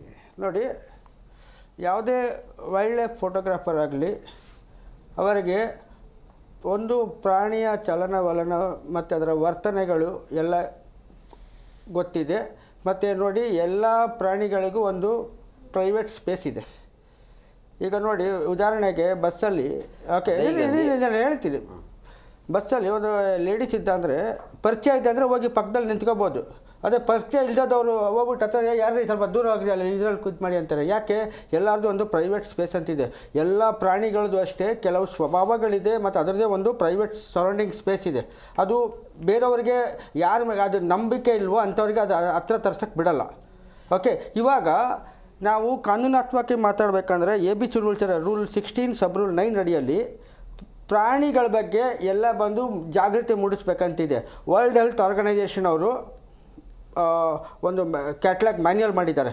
ಅದರಲ್ಲಿ how to prevent dog bites ಅಂದರೆ ಪ್ರಾಣಿಗಳಿಗೆ ಇದ್ದಾಗ, ನಾಯಿಗಳಿದ್ದಾಗ ಏನು ಮಾಡಬೇಕು, ಏನು ಮಾಡಬಾರ್ದು, ಡೂಸ್ ಆ್ಯಂಡ್ ಡೋಂಟ್ಸ್. ಇದು ಯಾರಿಗೂ ಇನ್ನೂ ಲೋಕಲ್ ಅಥಾರಿಟಿ ಅವರಿಗೆ ಯಾರೇ ಆಗಲಿ ನೀವು ಹೇಳ್ತಾ ಇರೋದು ಯಾವ ಪ್ರಾಣಿಗಳು ಕೂಡ ಅಪಾಯಕಾರಿ ಅಲ್ಲ ಅಂತ ನೋಡಿ. ನಿಮ್ಮ ಪ್ರಕಾರ ಮನೆಯಲ್ಲಿ ಹುಲಿನೂ ಕೂಡ ಸಾಕಬಹುದು, ಸಿಂಹವನ್ನು ಕೂಡ ಸಾಕಬಹುದು, ಅವುಗಳನ್ನು ಕೂಡ ಇಟ್ಕೋಬಹುದು, ಬಟ್ ಅದಕ್ಕೆ ತರಬೇತಿ ಪಡಿಬೇಕು. ಹೌದು, ನೋಡಿ ಯಾವುದೇ ಪ್ರಾಣಿ ಆಗಲಿ ನೋಡಿ, ಒಂದು ಬಂದು ಪ್ರೀತಿ ತೋರಿಸ್ತಾ ಅಂದರೆ ಇದಾಗುತ್ತೆ. ಓಕೆ, ಅನ್ನ ಹಾಕಿದಂದರೆ ಇದಾಗುತ್ತೆ. ಇವಾಗ ನಾಯಿಗಳೆಲ್ಲ ಹೋಗ್ತಾ ಇರುತ್ತೆ, ಅದಕ್ಕೆ ಬಾಲ ಹಿಡಿದು ಎಳೆದ ಅಂದರೆ ಏನಾಗುತ್ತೆ, ಅದು ಊರನ್ನುತ್ತೆ. ಸೊ ಕೆಲವು ಸ್ವಭಾವಗಳಿದೆ ಸರ್. ಈಗ ಚಿಕ್ಕ ಚಿಕ್ಕ ಮಕ್ಕಳು ಎಲ್ಲಿ ಬಾಲ ಹಿಡಿತೀರಾ ಸರ್? ಇದ್ದಕ್ಕಿದ್ದಾಗ ಮಕ್ಕಳು ಹೋಗ್ತಾ ಇದ್ರೆ ಹಿಂದ್ಗಡೆಯಿಂದ ಅಟ್ಯಾಕ್ ಮಾಡ್ತವೆ ಸರ್. ನೋಡಿ, ಅದೇ ಹೇಳ್ತೀನಿ ನೋಡಿ, ನಾನು 70ನೇ ಇಸ್ವಿಯಿಂದ ಬೆಂಗಳೂರಲ್ಲಿದ್ದೀನಿ. ಅವಾಗ ಸಣ್ಣ ಸಣ್ಣ ಮಕ್ಕಳಿಗೆ ಯಾವುದೂ ನಾಯಿಗಳು ಅಟ್ಯಾಕ್ ಮಾಡಿಲ್ಲ. ಯಾಕೆ? ಸಣ್ಣ ಸಣ್ಣ ಮಕ್ಕಳು ನಾಯಿಗಳಿಗೆ ಆಹಾರ ಹಾಕಿ ಪೋಷಕರ ಮೂಲಭೂತ ಕರ್ತವ್ಯ ಆಗ್ತದೆ ಮಕ್ಕಳಿಗೆ ಪ್ರಾಣಿ ಜೊತೆಲಿ ಹೆಂಗೆ ಬೆರಿಬೇಕಂತೇಳಿ. ಹಳ್ಳಿ ಕಡೆ ಯಾಕಪ್ಪ ಗೂಳಿಗಳು ತಿವಿಬೇಕಲ್ಲ, ಯಾಕೆ ಇದು ಮಾಡಲ್ಲ? ನಾಯಿಗಳಿದು ಯಾಕೆ? ಒಂದು ಸಣ್ಣ ಮಗು ಒಂದು ಗೂಳಿನ ಹಿಡ್ಕೊಂಡು ಹೋಗ್ತಾ ಇರ್ತಾನೆ, ಗೂಳಿ ತಿವಿಬೇಕಲ್ಲ, ಯಾಕೆ? ಅದು ಪೋಷಕರು ಪ್ರಾಣಿಗಳಿಗೆ ಒಂದು ಅನ್ನ ಹಾಕಿ ಅದನ್ನ ಒಂದು ಫ್ರೆಂಡ್ಶಿಪ್ ಮಾಡ್ಕೊಂಡು ಇದು ಮಾಡ್ಕೊಂಡು, ಅದೇ ಸಂವಿಧಾನದಲ್ಲಿದೆ. ಆರ್ಟಿಕಲ್ 15 ಅದರಲ್ಲಿ ದಯ ತೋರಿಸ್ಬೇಕಂದ್ರೆ ನಮ್ಮ ಮೂಲ ಇಷ್ಟು ಜನ ಕಚ್ಚುತ್ತೆ ಇದು ಮಾಡುತ್ತಂತಾರಲ್ಲ ನೋಡಿ. 2 ಡಿಸಿಷನ್ ನಾವೇ ತಗೋಬೇಕು. ಒಂದು, ನಾನು ದ್ವೇಷಿಸ್ಕೊಂಡೇ ಜೀವನ ಮಾಡ್ತೀನ, ಇಲ್ಲ ಪ್ರೀತಿ ತೋರಿಸ್ಕೊಂಡು ಜೀವನ ಮಾಡ್ತೀನ, ನಾವು ನಿರ್ಧಾರ ಮಾಡ್ಕೋಬೇಕು. ಯಾವುದೇ ಒಂದು ಇದಾಗಲಿ, ಒಂದು ಅನ್ನ ಹಾಕ್ಬಿಟ್ಟು ಇದು ಮಾಡಿ ಅಲ್ಲಿ ಫ್ರೆಂಡ್ ಆಯಿತು ಮುಗಿತು, 3 ದಿನ ಅನ್ನ ಹಾಕ್ರಿ. ನಾನು ಇದು ಓಪನ್ ಚಾಲೆಂಜ್ ಜಿ ನ್ಯೂಸ್ ಕನ್ನಡಲ್ಲಿ ಹೇಳ್ತೀನಿ. ಯಾರೇ ಕಚ್ಚಿಸ್ಕೊಂಡು ನಾಯಿಗೆ ಇದು ಮಾಡುತ್ತೆ ಅದು ಮಾಡ್ತಂದ್ರಲ್ಲ, 3 ದಿನ ಅದಕ್ಕೆ ಒಂದು ಅನ್ನ ಬಿಸ್ಕೆಟ್ ಹಾಕ್ಬಿಡಿ, 4ನೇ ದಿನ ಅದು ನಿಮ್ಮ ಫ್ರೆಂಡ್ ಆಗಿಲ್ಲ ಅಂದರೆ ನಾನು ಕೂದಲೆಲ್ಲ ಬೋಳಿಸ್ಕೊಬಿಡ್ತೀನಿ. ಹೌದು ಸರ್. ಈಗ ಅರುಣ್ ಸರ್, ಇನ್ನೊಂದು ವಿಷಯ ನೀವು ಹೇಳಿದೆ, ನಾನು ಬ್ರೇಕ್ನ ಬೇರೆ ಸಮಯ ಆಗಿದೆ. ನಾನು ಹೇಳ್ತಾ ಇರೋದು ಈಗ ನೀವು ಅಂದ್ರೆ ಇದು ಎಷ್ಟು, ಇದು 18 ಕೋಟಿ 20 ಕೋಟಿ ಯಾಕೆ ಬೇಕಾಗಿತ್ತು ಹಂಗಂದ್ರೆ? ಎಲ್ಲರೂ ನೀವು ಹೇಳ್ದಂಗೆ ಎಲ್ಲರೂ ಅದ್ರ ಬಗ್ಗೆ ಜಾಗೃತಿ ಮೂಡಿಸಿ ಮನೆಯಲ್ಲೇ ಒಂದು ಪ್ರಾಣಿ ಜೊತೆ ಹೇಗಿರ್ಬೇಕು ಅಂತೇಳಿ ನಾವೇ ಕಲ್ತ್ಕೊಂಡ್ಬಿಟ್ರೆ ಇದು ಯಾಕೆ? ಬ್ರೇಕ್ನ ಸಮಯ ಆಗಿದೆ. ಅರುಣ್ ಕುಮಾರ್ ಸರ್ ಹೇಳ್ತಾ ಇದ್ರು, ಯಾವುದೇ ಪ್ರಾಣಿ ಕೂಡ ಅಪಾಯಕಾರಿ ಅಲ್ಲ, ಬಟ್ ನಾವು ಹೇಗಿರ್ತೀವಿ, ನಾವು ಹೇಗೆ ಅವ್ರ ಜೊತೆಗೆ ಬೆರಿತೀವಿ ಅನ್ನೋದು ಮುಖ್ಯ ಆಗತ್ತೆ ಅಂತೇಳಿ. ಒಪ್ಕೊಳ್ತೀರಾ ಅವ್ರು ಹೇಳಿರುವಂಥದ್ದು ಪಾಯಿಂಟ್ಸ್ಗೆ? ಅಪಾಯಕಾರಿ ಇಲ್ಲ ಅಂತ ಹೇಳಿ ಹಂಗಾರೆ ಅವ್ರು ಹೇಳ್ದಂಗೆ, ನೀವು ಹೇಳ್ದಂಗೆ ಹುಲಿ ಸಾಕ್ಬೋದು ಹಂಗಾರೆ ನಾವು? ಅಪಾಯಕಾರಿ ಇಲ್ಲ ಅಂತ ದೂರದಿಂದ ಎಲ್ಲರೂ ತರಬೇತಿ ಪಡೆದು ಸಾಕ್ಬೋದಾ? ಮನೆಯಲ್ಲಿ ಇದೆ, ಹುಲಿಗಳನ್ನ ಇಟ್ಕೊಳ್ಳೋಣ, ಸಿಂಹಗಳನ್ನ ಇಟ್ಕೊಳ್ಳೋಣ, ಅವುಗಳನ್ನ ಪೋಷಿಸೋಣ. ಎಲ್ಲ ಪ್ರಾಣಿಗಳಲ್ಲೂ ಕೂಡ ಆಕ್ರಮಣ ಇದು ಭಾರಿ ಮನೋಭಾವ ಇರ್ತದೆ. ಕೆಲವುದರಲ್ಲಿ ಜಾಸ್ತಿ ಇರ್ತದೆ, ಕೆಲವುದರಲ್ಲಿ ಕಮ್ಮಿ ಇರ್ತದೆ. ಕೆಲವು ನಾಯಿಗಳು ಯಾರು ಆಕ್ರಮಣ ಮಾಡ್ಲಿಕ್ಕೆ ಬರ್ತಾರೋ ಅವ್ರ ಮೇಲೆ ಆಗ್ತದೆ, ಕೆಲವು ಆಗಲ್ಲ. ಅವಾಗೇ ಮೈ ಮೇಲೆ ಮತ್ತೆ ಸಣ್ಣ ಮಕ್ಕಳು ಕಂಡ ತಕ್ಷಣ ಮಕ್ಕಳಿಗೆ ಅದಕ್ಕೆ ನಾಯಿಗಳಿಗೆ ಭಾಳ ಸಿಟ್ಟು ಜಾಸ್ತಿ. ನಾವು ನೋಡಿದ್ದೀವಿ ಭಾಳಷ್ಟು ಇದರಲ್ಲಿ ಮಕ್ಕಳ ಮೇಲೆ ಅಟ್ಯಾಕ್ ಮಾಡ್ತಾ ಇರ್ತಕ್ಕಂಥದ್ದು ಭಾಳಷ್ಟು ಆಗ್ತಾ ಇರ್ತಕ್ಕಂಥದ್ದು. ಸರ್, ಪ್ರಾಣಿಗಳು ಇವಾಗ ಒಂದು ಮೂಲಭೂತವಾದ ಪ್ರಶ್ನೆ, 2.8 ಲಕ್ಷ ಹೇಗೆ ಬಂತು ಸರ್ ನಾಯಿಗಳು? ಯಾರು ರೆಸ್ಪಾನ್ಸಿ ಅಲ್ಲ ಒಂದು ಯಾರು ಅದಕ್ಕೆ ಜವಾಬ್ದಾರಿ ಯಾರು? ನೀವು ABC ಪ್ರೋಗ್ರಾಮಲ್ಲಿ ಇಷ್ಟೆಲ್ಲ ಕೋಟಿಗಳು ಖರ್ಚು ಮಾಡ್ಕೊಂಡು ಬಂದು ಸರಿಯಾಗಿದ್ದಿದ್ದರೆ ಇವತ್ತು ಕಮ್ಮಿ ಆಗಬೇಕಾಗಿತ್ತು. ಲೈಸೆನ್ಸಿಂಗ್ ನೀವು ಆ ಸಿಸ್ಟಮ್ನ ಸರಿ ಮಾಡಿದ್ದಿದ್ದರೆ ಮಾಡ್ಬೋದು. BBMP ತನ್ನ ಈ ಪ್ರಾಥಮಿಕ ಕರ್ತವ್ಯದಲ್ಲಿ ಕಂಪ್ಲೀಟ್ ಅದು ಸೋತಿರ್ತಕ್ಕಂಥದ್ದು. ಇದು ಬಂದ ದುಡ್ಡಲ್ಲಿ ABCಯಲ್ಲಿ ಭ್ರಷ್ಟಾಚಾರ ನಡೆದಿರ್ತಕ್ಕಂಥದ್ದು. ಇವರು ಇವಾಗ ಸರ್ 18 ಕೋಟಿ ಖಂಡಿತ ಸಾಧ್ಯ ಇಲ್ಲ.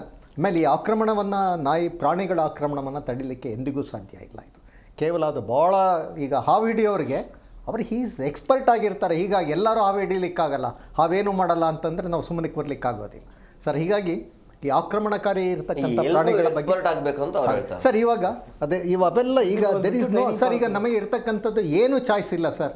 ಪ್ರಾಣಿಗಳನ್ನು ತೊಗೊಂಡೋಗಿ ಒಂದು ಇದರಲ್ಲಿ ರಿಹ್ಯಾಬಿಲಿಟೇಷನ್ ಸೆಂಟರ್ ಮಾಡಬೇಕು, ಇವಾಗ ನಮಗೆ there is no option at all. Supreme court ಭಾಳ ಸ್ಪಷ್ಟವಾಗಿ ಹೇಳಿರ್ತಕ್ಕಂಥದ್ದು, ನೀವು ಇದನ್ನು ಯಾವುದು ರಿಹ್ಯಾಬಿಲಿಟೇಷನ್ ಸೆಂಟರ್ಗಳನ್ನು ಮಾಡಿ, ಅಂದರೆ ಕೇಂದ್ರಗಳನ್ನು ಮಾಡಿ ಆಕ್ರಮಣಕಾರಿ ನಾಯಿಗಳನ್ನು ಅಲ್ಲೇ ಹೋಗಿ ಬಿಡಿ ಅಂತಕ್ಕಂಥದ್ದು ಹೇಳ್ತಾ ಇರ್ತಕ್ಕಂಥದ್ದು. ಆಮೇಲೆ ಇನ್ನೂ ಸ್ಪಷ್ಟವಾಗಿ ಹೇಳ್ತಾ ಇದ್ದಾರೆ, ಶಾಲೆಗಳಲ್ಲಿ ಬೀದಿಗಳು ಹೇಳ್ತಾ ಇಲ್ಲ, ಶಾಲೆಗಳು, ಸಾರ್ವಜನಿಕ ಸ್ಥಳಗಳು, ಪಾರ್ಕ್ಗಳು, ಕಚೇರಿಗಳು, ಆಸ್ಪತ್ರೆಗಳು, ವಿದ್ಯಾಕೇಂದ್ರ ಎಲ್ಲೂ ಕೂಡ ನಾಯಿಗಳು ಕಾಣಬಾರ್ದು ಅಂತಕ್ಕಂಥ ಒಂದು ಸ್ಪಷ್ಟ ಆದೇಶವನ್ನು ಕೊಟ್ಟಿರ್ತಕ್ಕಂಥದ್ದು. ಹೀಗಾಗಿ we have no option except ಇವನ್ನ ಹಿಡಿದು ಒಂದು ಕಡೆ ABC ಪ್ರೋಗ್ರಾಮ್ ಕೂಡ ನಡಿಬೇಕು, ಸಂತಾನ ಚಿಕಿತ್ಸೆ ಹರಣ ಮಾಡಿ ಒಂದು ಕಡೆ ರಿಹ್ಯಾಬಿಲಿಟೇಷನ್ ಸೆಂಟ್ರಲ್ಲಿ ಇಡಬೇಕು, ಮತ್ತು ಬೀದಿ ನಾಯಿಗಳ ಸಂಖ್ಯೆ ಹೆಚ್ಚಳ ಆಗದ ಹಾಗೆ ನಿಯಂತ್ರಣ ಕ್ರಮಗಳನ್ನು ತಗೋಬೇಕು. ಇಲ್ಲದೇ ಇದ್ದರೆ ತಿಂಗಳಿಗೆ ವರ್ಷಕ್ಕೆ 1000 ಕೋಟಿ ಎಲ್ಲಿಂದ ತರ್ತೀರಾ ಸರ್? ಯಾರ್ದು ದೊಡ್ಡದು? ನಮ್ಮದು ದೊಡ್ಡದು, ತೆರಿಗೆದಾರರ ಹಣ. ಇವರು ಇವಾಗ ಏನಾಗಿದೆ ನಮ್ಮಲ್ಲಿ ಆ ಸುಪ್ರೀಂ ಕೋರ್ಟ್ಗೆ ಒಂದು ವರದಿ ಕೊಡಲಿಕ್ಕೋಸ್ಕರ ಈಗ ಅವರು ಮಾಡ್ತಾ ಇರ್ತಕ್ಕಂಥದ್ದು 19 ತಾಣಗಳನ್ನು ಮಾಡ್ತೀವಿ, 18 ಕೋಟಿಯಿಂದ ಸಾಧ್ಯನೇ ಇಲ್ಲ ಸರ್. ಅವರ ಇದರ ಪ್ರಕಾರನೇ 240 ರೂಪಾಯಿ ಒಂದು ನಾಯಿಗೆ ಒಂದು ದಿನಕ್ಕೆ ಖರ್ಚಾಗ್ತದೆ. ಅವರ ಲೆಕ್ಕಾಚಾರ, ನಮ್ಮದಲ್ಲ ಅದು. ಅದರ ಪ್ರಕಾರದಲ್ಲಿ 3000 ಕೋಟಿ ರೂಪಾಯಿ ಬೇಕು ಇವ್ರ ಲೆಕ್ಕದಲ್ಲಿ ಇಷ್ಟು ನಾಯಿಗಳನ್ನು ಸಾಕಲಿಕ್ಕೆ ಅಂತಕ್ಕಂಥದ್ದು. ಹೀಗಾಗಿ ಪ್ರಾಣಿಪ್ರಿಯರ ಬಗ್ಗೆ, ಪ್ರಾಣಿಗಳ ಬಗ್ಗೆ ಒಲವಿರಬೇಕು, ಆದರೆ ಪ್ರಾಣಿಗಳನ್ನು ಸಾಕೋರಿಗೂ ಜವಾಬ್ದಾರಿ ಇರಬೇಕು ಸರ್. ಈಗ ಮಹಾಂತೇಶ ಬೀಳಿಗೆಯವರ ಸಾವು ದುರಂತ ಸಾವು, ಯಾವುದೋ ಒಂದು ನಾಯಿಯನ್ನು ಉಳಿಸ್ಲಿಕ್ಕೋಸ್ಕರ ಹೋಗಿ ಅವರು ಪಾಪ ಇಡೀ ಈ ಥರದ್ದು ಭಾಳಷ್ಟು ಆಗ್ತಾ ಇರ್ತಕ್ಕಂಥ ತಾವು ನೋಡಿರ್ಬೋದು. ಈಗ ನಮ್ಮ ಚಿಕ್ಕಪೇಟೆ, ಬಳೆಪೇಟೆ ಎಲ್ಲ ಹಸುಗಳನ್ನು ತಂದು ಬೀದಿಗೆ ಬಿಡ್ತಾರೆ ಸರ್ ಜನ. ಹೌದು. ಅವರು ರಾತ್ರಿ ಸಾಯಂಕಾಲ ಬೆಳಗ್ಗೆ ಕರ್ಕೊಂಡೋಗಿ ಹಾಲು ಹಿಂಡೋದು ಮತ್ತೆ ತಂದು ಬೀದಿಗೆ ಬಿಡ್ತಕ್ಕಂಥ ಅಂಥವ್ರ ಮೇಲೆ ಯಾಕೆ ಕಠಿಣ ಕ್ರಮ ತಗೋಬಾರ್ದು ನೀವು? ಅದು ಸಾರ್ವಜನಿಕರಿಗೂ ತೊಂದರೆ ಆಗ್ತದೆ, ಪ್ರಾಣಿಗಳಿಗೂ ತೊಂದರೆ. Cruelty to animals. ನಿಮಗೆ ಸಾಕಲಿಕ್ಕೆ ಶಕ್ತಿ ಇಲ್ಲ ಅಂತಂದರೆ ನೀವು ಸಾಕಲಬಾರ್ದು ನಾಯಿನ. ಹಗಲು ಸಾಕೋದು, ಬೀದಿಗೆ ಬಿಡ್ತಕ್ಕಂಥದ್ದು. ಇದಕ್ಕೆಲ್ಲ ಒಂದು ಭಾಳಷ್ಟು ತಜ್ಞರ ಬಗ್ಗೆ ಒಂದು ವಿಚಾರ ಆಗಬೇಕು. ಇದರ ಬಗ್ಗೆ ಭಾಳಷ್ಟು ಒಂದು ಚರ್ಚೆಗಳಾಗಬೇಕು. ಆದಷ್ಟು ಪರಿಣಿತರ ಸಲಹೆಗಳನ್ನು ಪಡೆದು ಬೀದಿ ನಾಯಿಗಳನ್ನು ನಿಯಂತ್ರಣ ಮಾಡ್ತಕ್ಕಂಥ ಒಂದು ಕೆಲಸ ತಕ್ಷಣ ಆಗಬೇಕಾಗಿರ್ತಕ್ಕಂಥದ್ದು. ಸರ್, ನಾಯಿ ಕಚ್ಚಿದ ತಕ್ಷಣ ಏನು ಮಾಡಬೇಕು? ಇಲ್ಲ, ನಾಯಿ ಕಚ್ಚೋದಕ್ಕಿಂತ ಮುಂಚೆ ಇನ್ನೊಂದು ಹೇಳ್ಬಿಡ್ತೀನಿ. ಇವಾಗ ಸುಪ್ರೀಂ ಕೋರ್ಟ್ ಇದಾಯ್ತಲ್ಲ, ಇವಾಗ 18 ಕೋಟಿ ಇದೆಲ್ಲ ಇದು ನೋಡಿ. ಸುಪ್ರೀಂ ಕೋರ್ಟ್ ಇವಾಗ ಸುಮೋಟ ಏನು ತಗೊಂಡು ಡಿಸಿಷನ್ ಕೊಡ್ತು, ಫಸ್ಟ್ ಆಫ್ ಆಲ್ ಅದು ಬಂದು ಕಾನೂನಿಗೆ ವಿರುದ್ಧವಾಗಿದೆ. ಫಸ್ಟು ಪ್ರಿನ್ಸಿಪಲ್ ತಿಳ್ಕೊಳ್ಳಿ. ಯಾವತ್ತೂ ಅಷ್ಟೇ, ನಾನು ತಪ್ಪು ಮಾಡಿದ್ದೀನೋ ಕೊಲೆ ಇಲ್ಲ ಒಂದು ನಿಮಿಷ, ಸುಪ್ರೀಂ ಕೋರ್ಟ್ನ ನಾವೀಗ ವ್ಯಾಖ್ಯಾನ ಮಾಡಲಿಕ್ಕೆ ಸಾಧ್ಯನೇ ಇಲ್ಲ. ಇಟ್ ಅಮೌಂಟ್ಸ್ ಟು ಖಂಡಿತ ಈಗ ಒಂದ್ಸತಿ ಕೊಟ್ಟಿದೆ ನಿಮಗೆ. You have the only option. ಈಗ ಅದು ಲಾರ್ಜರ್ ಬೆಂಚಲ್ಲಿ ಇದೆ, ನೀವು ಕಾನ್ಸ್ಟಿಟ್ಯೂಷನಲ್ ಬೆಂಚಿಗೆ ತೊಗೊಂಡೋಗ್ಬೋದೇ ಹೊರತು ಈಗ ತ್ರಿಸದ್ಯ ಆಲ್ ದ ಥಿಂಗ್ಸ್ ಸರ್. ನೋಡಿ, ಸುಪ್ರೀಂ ಕೋರ್ಟ್ ಕೊಟ್ಟಿರುವ ತೀರ್ಪು ಕಾನೂನಿಗೆ ವಿರುದ್ಧವಾಗಿದೆ. ಫಸ್ಟ್ ಆಫ್ ಆಲ್ ನಾನು ಫಸ್ಟ್ ಆ್ಯಂಡ್ ಫಾರ್ಮೋಸ್ಟ್ ಹೇಳ್ತೀನಿ ನೋಡಿ, ನಾನು ಕೊಲೆ ಮಾಡಿರ್ಬೋದು, ಮರ್ಡರ್ ಮಾಡಿರ್ಬೋದು, ಇಲ್ಲ ರೇಪ್ ಮಾಡಿ ಏನೇ ಮಾಡಿರಲಿ, ಓಕೆ, ಕಾನೂನಲ್ಲಿ ಏನು ನನಗೆ ಸಹ ಒಂದು ಹೇಳುವಂಥ ಒಂದು ಅವಕಾಶ ಇದೆ. ಅದು ಪ್ರಿನ್ಸಿಪಲ್ ಆಫ್ ನ್ಯಾಚುರಲ್ ಜಸ್ಟಿಸ್, ಆಡಿ ಆಲ್ಟರಮ್ ಪ್ಯಾರ್ಟಮ್ ಅಂತೇಳಿ ಲ್ಯಾಟಿನಲ್ಲಿದೆ. ಏನು ಇನ್ನೊಂದು ಪಾರ್ಟಿನ ಹಿಯರ್ ಮಾಡೋದು ಅದೇ, ಯಾವುದೇ ಆರ್ಡರ್ ಪಾಸ್ ಮಾಡಲಿಕ್ಕಿಲ್ಲ. ಇದೇ ಸುಪ್ರೀಂ ಕೋರ್ಟ್ ಏನಾಯಿತು, ಓಕೆ, 11 ಆಗಸ್ಟ್ಗೆ ಸಹ and 22 August and 7th November 3 ಸಲ ಸಹ ಬೇರೆಯವರ ತೀರ್ಪುಗಳನ್ನ ಕೇಳಿಸ್ಕೊಂಡು ಆರ್ಡ್ರ್ ಕೊಡಬೇಕೇ ಹೊತ್ತು ಆರ್ಡ್ರ್ ಕೊಟ್ಬಿಟ್ಟು ತೀರ್ಪು ಕೇಳೋದಲ್ಲ. So this is the first violation the supreme court at done. Next ನಾನು 3 ಕೇಸ್ ಲಾಸ್ ಹೇಳ್ತೇನೆ. ಒಂದು ಬಂದು okay, Dhanraj versus Vikram Singh and others. ಅದರಲ್ಲಿ ಏನು ಹೇಳ್ತಂದ ಅಂದರೆ, ಇದು ABC ರೂಲ್ಸ್ 2023 ಬಂದು ಪಾರ್ಲಿಮೆಂಟಲ್ಲಿ under powers under article 245 MP ಗಳು ಮಾಡಿರುವಂಥ ಇದು ಶಾಸಕಾಂಗ, ಕಾರ್ಯಾಂಗ, ನ್ಯಾಯಾಂಗ. ಶಾಸಕಾಂಗ ಏನು ಕಾನೂನು ಮಾಡುತ್ತೋ ಅದನ್ನ ಕಾರ್ಯಾಂಗ ಮತ್ತು ನ್ಯಾಯಾಂಗ ಅದನ್ನು ಅದ್ರ ಪ್ರಕಾರನೇ ಹೋಗಬೇಕು, ಅದ್ರದ್ದು ವಿರುದ್ಧವಾಗಿ ಹೋಗೋಕ್ಕಾಗಲ್ಲ. ಅದರಲ್ಲಿ ಏನು ಹೇಳ್ತಂದ ಅಂದರೆ, ಅದು ಸ್ಟ್ಯಾಚ್ಯೂಟ್ ಕಾನೂನು ಬಂದು ಗೈರ್ ಕಾನೂನು ಇಲ್ಲ ಅಂದರೆ ಏನು ಅದನ್ನು ಬಂದು ನಾವು ಏನು ಫಾಲೋ ಮಾಡಲೇಬೇಕು. ಏನು ಇವಾಗ ABC ರೂಲ್ಸ್ 2023 ಏನು ಗೈರ್ ಕಾನೂನು ಇಲ್ಲ, ಅದರಲ್ಲಿ ಇರೋದೇ ಇದು ಮಾಡಬೇಕು. ನೆಕ್ಸ್ಟು ಬಂದು ESIC versus Abdul Samad. Okay, ಅದರಲ್ಲಿ ಏನು ಹೇಳ್ತಂದ ಅಂದರೆ, ಯಾವುದೇ ಕಾನೂನದು ಪಾಯಿಂಟ್ ಇದೆ ಅಂದರೆ ಅದು ಹೆಂಗಿದೆ ಹಂಗೆ ಇದು ಮಾಡಬೇಕು, ಆ ಪಾಯಿಂಟು ಕಾನೂನಿಗೆ ವಿರುದ್ಧವಾಗಿದ್ದಂದರೆ. ನೆಕ್ಸ್ಟು ಸುಪ್ರೀಂ ಕೋರ್ಟ್ಗೆ ಹೈಯೆಸ್ಟ್ ಪವರ್ ಇರೋದು ಆರ್ಟಿಕಲ್ 142. ಅದರಲ್ಲಿ supreme court bar association versus union of ಇಂಡಿಯಲ್ಲಿ ಏನು ಹೇಳ್ತಾನೆ ಅಂದರೆ, ಆರ್ಟಿಕಲ್ 142 ಅಂದರೆ ಅದು ಬ್ರಹ್ಮಾಸ್ತ್ರ ಥರ ಅಖಂಡ ಶಕ್ತಿ. ಅದರಲ್ಲೇ ಏನು ಹೇಳ್ತಾನೆ ಅಂದರೆ, ಕಾನೂನು ವಿರುದ್ಧವಾಗಿ ನಾವೇನು ತೀರ್ಪು ಕೊಡೋಂಗಿಲ್ಲ. ಅಂದರೆ ಶಾಸಕರು ಏನು ಇದು ಮಾಡಿದ್ದಾರೆ ಅದರದ್ದು ಚೌಕಟ್ಟಲ್ಲೇ ತೀರ್ಪು ಕೊಡಬೇಕು. ಹೊಸ ಇದನ್ನು you cannot create new edifice when none exist. Okay ಅಂತ ಹೇಳಿ ಒಂದು ನಿಮಿಷ ಲೆಟ್ ಮಿ ಕಂಪ್ಲೀಟ್ ಸರ್. ನೋಡಿ, okay, we cannot do something indirectly what cannot be done directly. ಇವಾಗ ABC ರೂಲ್ಸ್ ರೂಲ್ 1119 ಅಡಿಯಲ್ಲಿ ಏನು ಹೇಳ್ತಾನೆ ಅಂದರೆ, ಆಪ್ರೇಷನ್ ಮಾಡೋದು ಅಲ್ಲೇ ತಂದು ಬಿಡಬೇಕಂತಿದೆ. ಕಾನೂನಲ್ಲಿ ಎಲ್ಲಿ ಸಹ ಸ್ಕೂಲು, ಕಾಲೇಜು ಇಲ್ಲಿಂದ ತಗೊಂಡು ಹೋಗ್ಬಿಟ್ಟು ಅದನ್ನ ಬಿಡಬಾರ್ದು ಅಂತೇಳಿ ಎಲ್ಲಿ ಸಹ ಕಾನೂನಲ್ಲಿ ಇಲ್ಲ. ಇದೆಯಲ್ಲ ಸರ್, ಅಂದರೆ ಸುಪ್ರೀಂ ಕೋರ್ಟ್ ಏನಿದೆ ಪಾಯಿಂಟ್ಸ್ ಏನಿದೆ ಕ್ರಮಬದ್ಧವಾಗಿ ಮಾಡಿ ಎಲ್ಲ ಪಾಯಿಂಟ್ಸ್ ನೋಡಿ, ಅದೇ ಕ್ರಮಬದ್ಧವಾಗಿ ಮಾಡಿ ಅಂತ ಹೇಳಿದ್ದಾರೆ. ಅದು ಕೊಟ್ಟಿರೋದು paragraph 25 from A to J it self is illegal. ಯಾಕೆ ಗೊತ್ತಾ, ಕಾನೂನಲ್ಲಿ ಏನಿದೆ ಇವಾಗ ನೋಡಿ, example prevention of child marriage act ಇದೆ. ಅದರಲ್ಲಿ ಲೀಗಲ್ ಏಜ್ ಫಾರ್ ಮ್ಯಾರೇಜ್ ಎಷ್ಟು, ಹೆಣ್ಮಕ್ಳಿಗೆ 18, ಗಂಡಸರಿಗೆ 21. ಎಲ್ಲೇ ಹೋದರೂ ಸಹ ಓಕೆ, ಇವಾಗ ಒಂದು 15 ವರ್ಷ ಹುಡುಗ ಇದು ಮಾಡ್ಕೊ ಸುಪ್ರೀಂ ಕೋರ್ಟ್ ಇಲ್ಲ ಇದು ಕಡಿಮೆ ಮಾಡ್ಬಿಡಂದು ಹೇಳೋಕ್ಕಾಗಲ್ಲ. ಅದು ಶಾಸಕರು ಅದು ರೆಡ್ಯೂಸ್ ಮಾಡ್ದಂದರೆ ಇದು ಕಾನೂನು ಚೌಕಟ್ಟಲ್ಲಿ ಅದೇ ಇದು ಮಾಡಬೇಕು. ಇವಾಗ ಇಷ್ಟು ಇದು ಮಾಡಿಕೊಂಡು ಇವಾಗ ನೋಡಿ, ನಾವು RTIಯಲ್ಲಿ ತೊಗೊಂಡಿದ್ದೀವಿ 2 ವಿಷಯಕ್ಕೆ. ಒಂದು ಬಂದು ಇವ್ರು ಹೇಳಿದ್ರಲ್ಲ ಪ್ಯಾರಾಗ್ರಾಫ್ 25 ಏನು ಹೇಳುತ್ತಂದ ಅಂದರೆ, okay, due to alarming increase of dog bites in institutions, ಯಾವುದು ಸ್ಕೂಲು ಕಾಲೇಜೆಲ್ಲ ಅಂದ್ಬಿಟ್ಟು ನಾವು RTIಯಲ್ಲಿ ತೊಗೊಂಡ್ವಿ. ನ್ಯಾಷನಲ್ ನ್ಯಾಪ್ರಿ ಅಂತ ನೋಡಿ, ಇದು national NRCP national rabies control program. ಅವ್ರು ಏನು ಹೇಳೋದನ್ನ ನಾವು ಇನ್ಸ್ಟಿಟ್ಯೂಷನ್ ವೈಸು ಸ್ಕೂಲು ಕಾಲೇಜಲ್ಲಿ ನಾಯಿ ಕಡಿತ ಎಷ್ಟಿದೆ ಅಂದರೆ ಅದು ನಾವು ಸ್ಟ್ಯಾಟಿಸ್ಟಿಕ್ಸ್ ಮೇಂಟೈನ್ ಮಾಡ್ತಾ ಇಲ್ಲ ಅಂತೇಳಿ. ಅಲ್ಲ ಕಣ್ರಿ, ಕೋರ್ಟ್ ತೀರ್ಪು ಕೊಡಬೇಕಂದ್ರೆ ಸಾಕ್ಷಿ ಆಧಾರಗಳ ಮೇಲೆ ತಂದು ಕೊಡಬೇಕು. ಗೌರ್ಮೆಂಟ್ ಹತ್ರನೇ ಹೇಳಿದೆ ನಾವು ಇನ್ಸ್ಟಿಟ್ಯೂಷನ್ಸ್ ಇಲ್ಲ ಅಂತೇಳಿ. ಮತ್ತು ಸುಪ್ರೀಂ ಕೋರ್ಟ್ ಹೆಂಗೆ ಬರೀ ಪೇಪರ್ ಮಾಧ್ಯಮ ತೊಗೊಂಡು ಇಲ್ಲೆಲ್ಲ ನಾಯಿ ಕಡಿತ ಜಾಸ್ತಿ ಆಗ್ತದೆ ಅದಕ್ಕೋಸ್ಕರ ಇದು ಮಾಡ್ತಾ ಇದ್ದೀವಿ ಅಂತೇಳಿ. ಅಲ್ಲಿ ವಾದ ವಿವಾದ ಏನು ನಡೆದಿರುತ್ತೆ ಅಂತ ಸರ್ ಸುಪ್ರೀಂ ಕೋರ್ಟಲ್ಲಿ ಇದೆ ಊಟ ಹಾಕಬೇಕು ನಾಯಿಗಳಿಗೆ. ನಾನು ಅದು ಫುಲ್ ಹೇಳ್ತೀನಿ, ಕೇಳಿಸ್ಕೊಳ್ಳಿ. ಇದು ತುಂಬಾ ಸೂಕ್ಷ್ಮವಾದ ಫುಲ್ ಕೇಳಿಸ್ಕೊಳ್ಳಿ. ಅವ್ರ ಪ್ರಶ್ನೆಯನ್ನು ಕೇಳಿಸ್ಕೊಳ್ಬೇಕು. ನಾನು ಕಂಪ್ಲೀಟ್ ಮಾಡ್ತೀನಿ ಇಲ್ಲಿ ಪ್ರಶ್ನೆ ಅಲ್ಲ. ಈಗ ಸುಪ್ರೀಂ ಕೋರ್ಟ್ ಅಲ್ಲಿ ಅವ್ರು ಹೇಳಿದ್ರೆ ತಪ್ಪು ಅಂತ ಹೇಳ್ತಿದ್ದಾರೆ. ಅದು ಪ್ರಪೋಸಲ್ ನಾವು ಹೇಳಿಕ್ ಬರಲ್ಲ ನಾಯಿಗೆ ಇದರಲ್ಲಿ ನೋ ರೈಟ್. ಒಂದ್ಸತಿ ಸುಪ್ರೀಂ ಕೋರ್ಟ್ ಕೊಟ್ಟ ಮೇಲೆ ಚಾಲೆಂಜ್ ಮಾಡಬೇಕು. ಎಲ್ಲೂ ಕೂಡ ನಾವು ಸಾರ್ವಜನಿಕವಾಗಿ ಅದು ತಪ್ಪು ಅಂತ ಹೇಳಿದ್ದು ಅರುಣ್ ದಯವಿಟ್ಟು ಅರ್ಥ ಮಾಡ್ಕೊಳ್ಳಿ. ಕಂಟೆಂಪ್ಟ್ ಆಫ್ ಕೋರ್ಟ್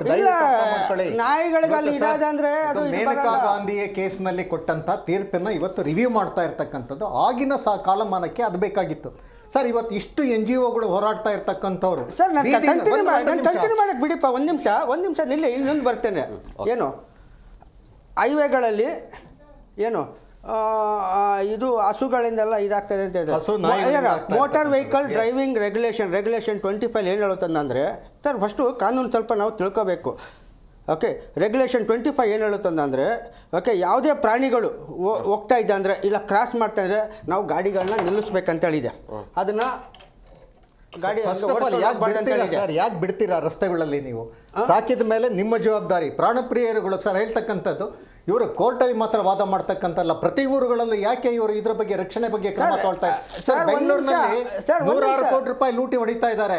ಒಬ್ಬ ಪ್ರಾಣಿ ಪ್ರಿಯ ಒಂದು ಕೇಸ್ನಾಗ ತಗೊಂಡು ಹೈಕೋರ್ಟಿಗೆ ತಗೊಂಡು ಹೋಗಿಲ್ಲ ಸರ್. 106 ಕೋಟಿ ರೂಪಾಯಿ ಲೂಟಿ ಆಗ್ತಾ ಇರ್ತಕ್ಕಂಥದ್ದು.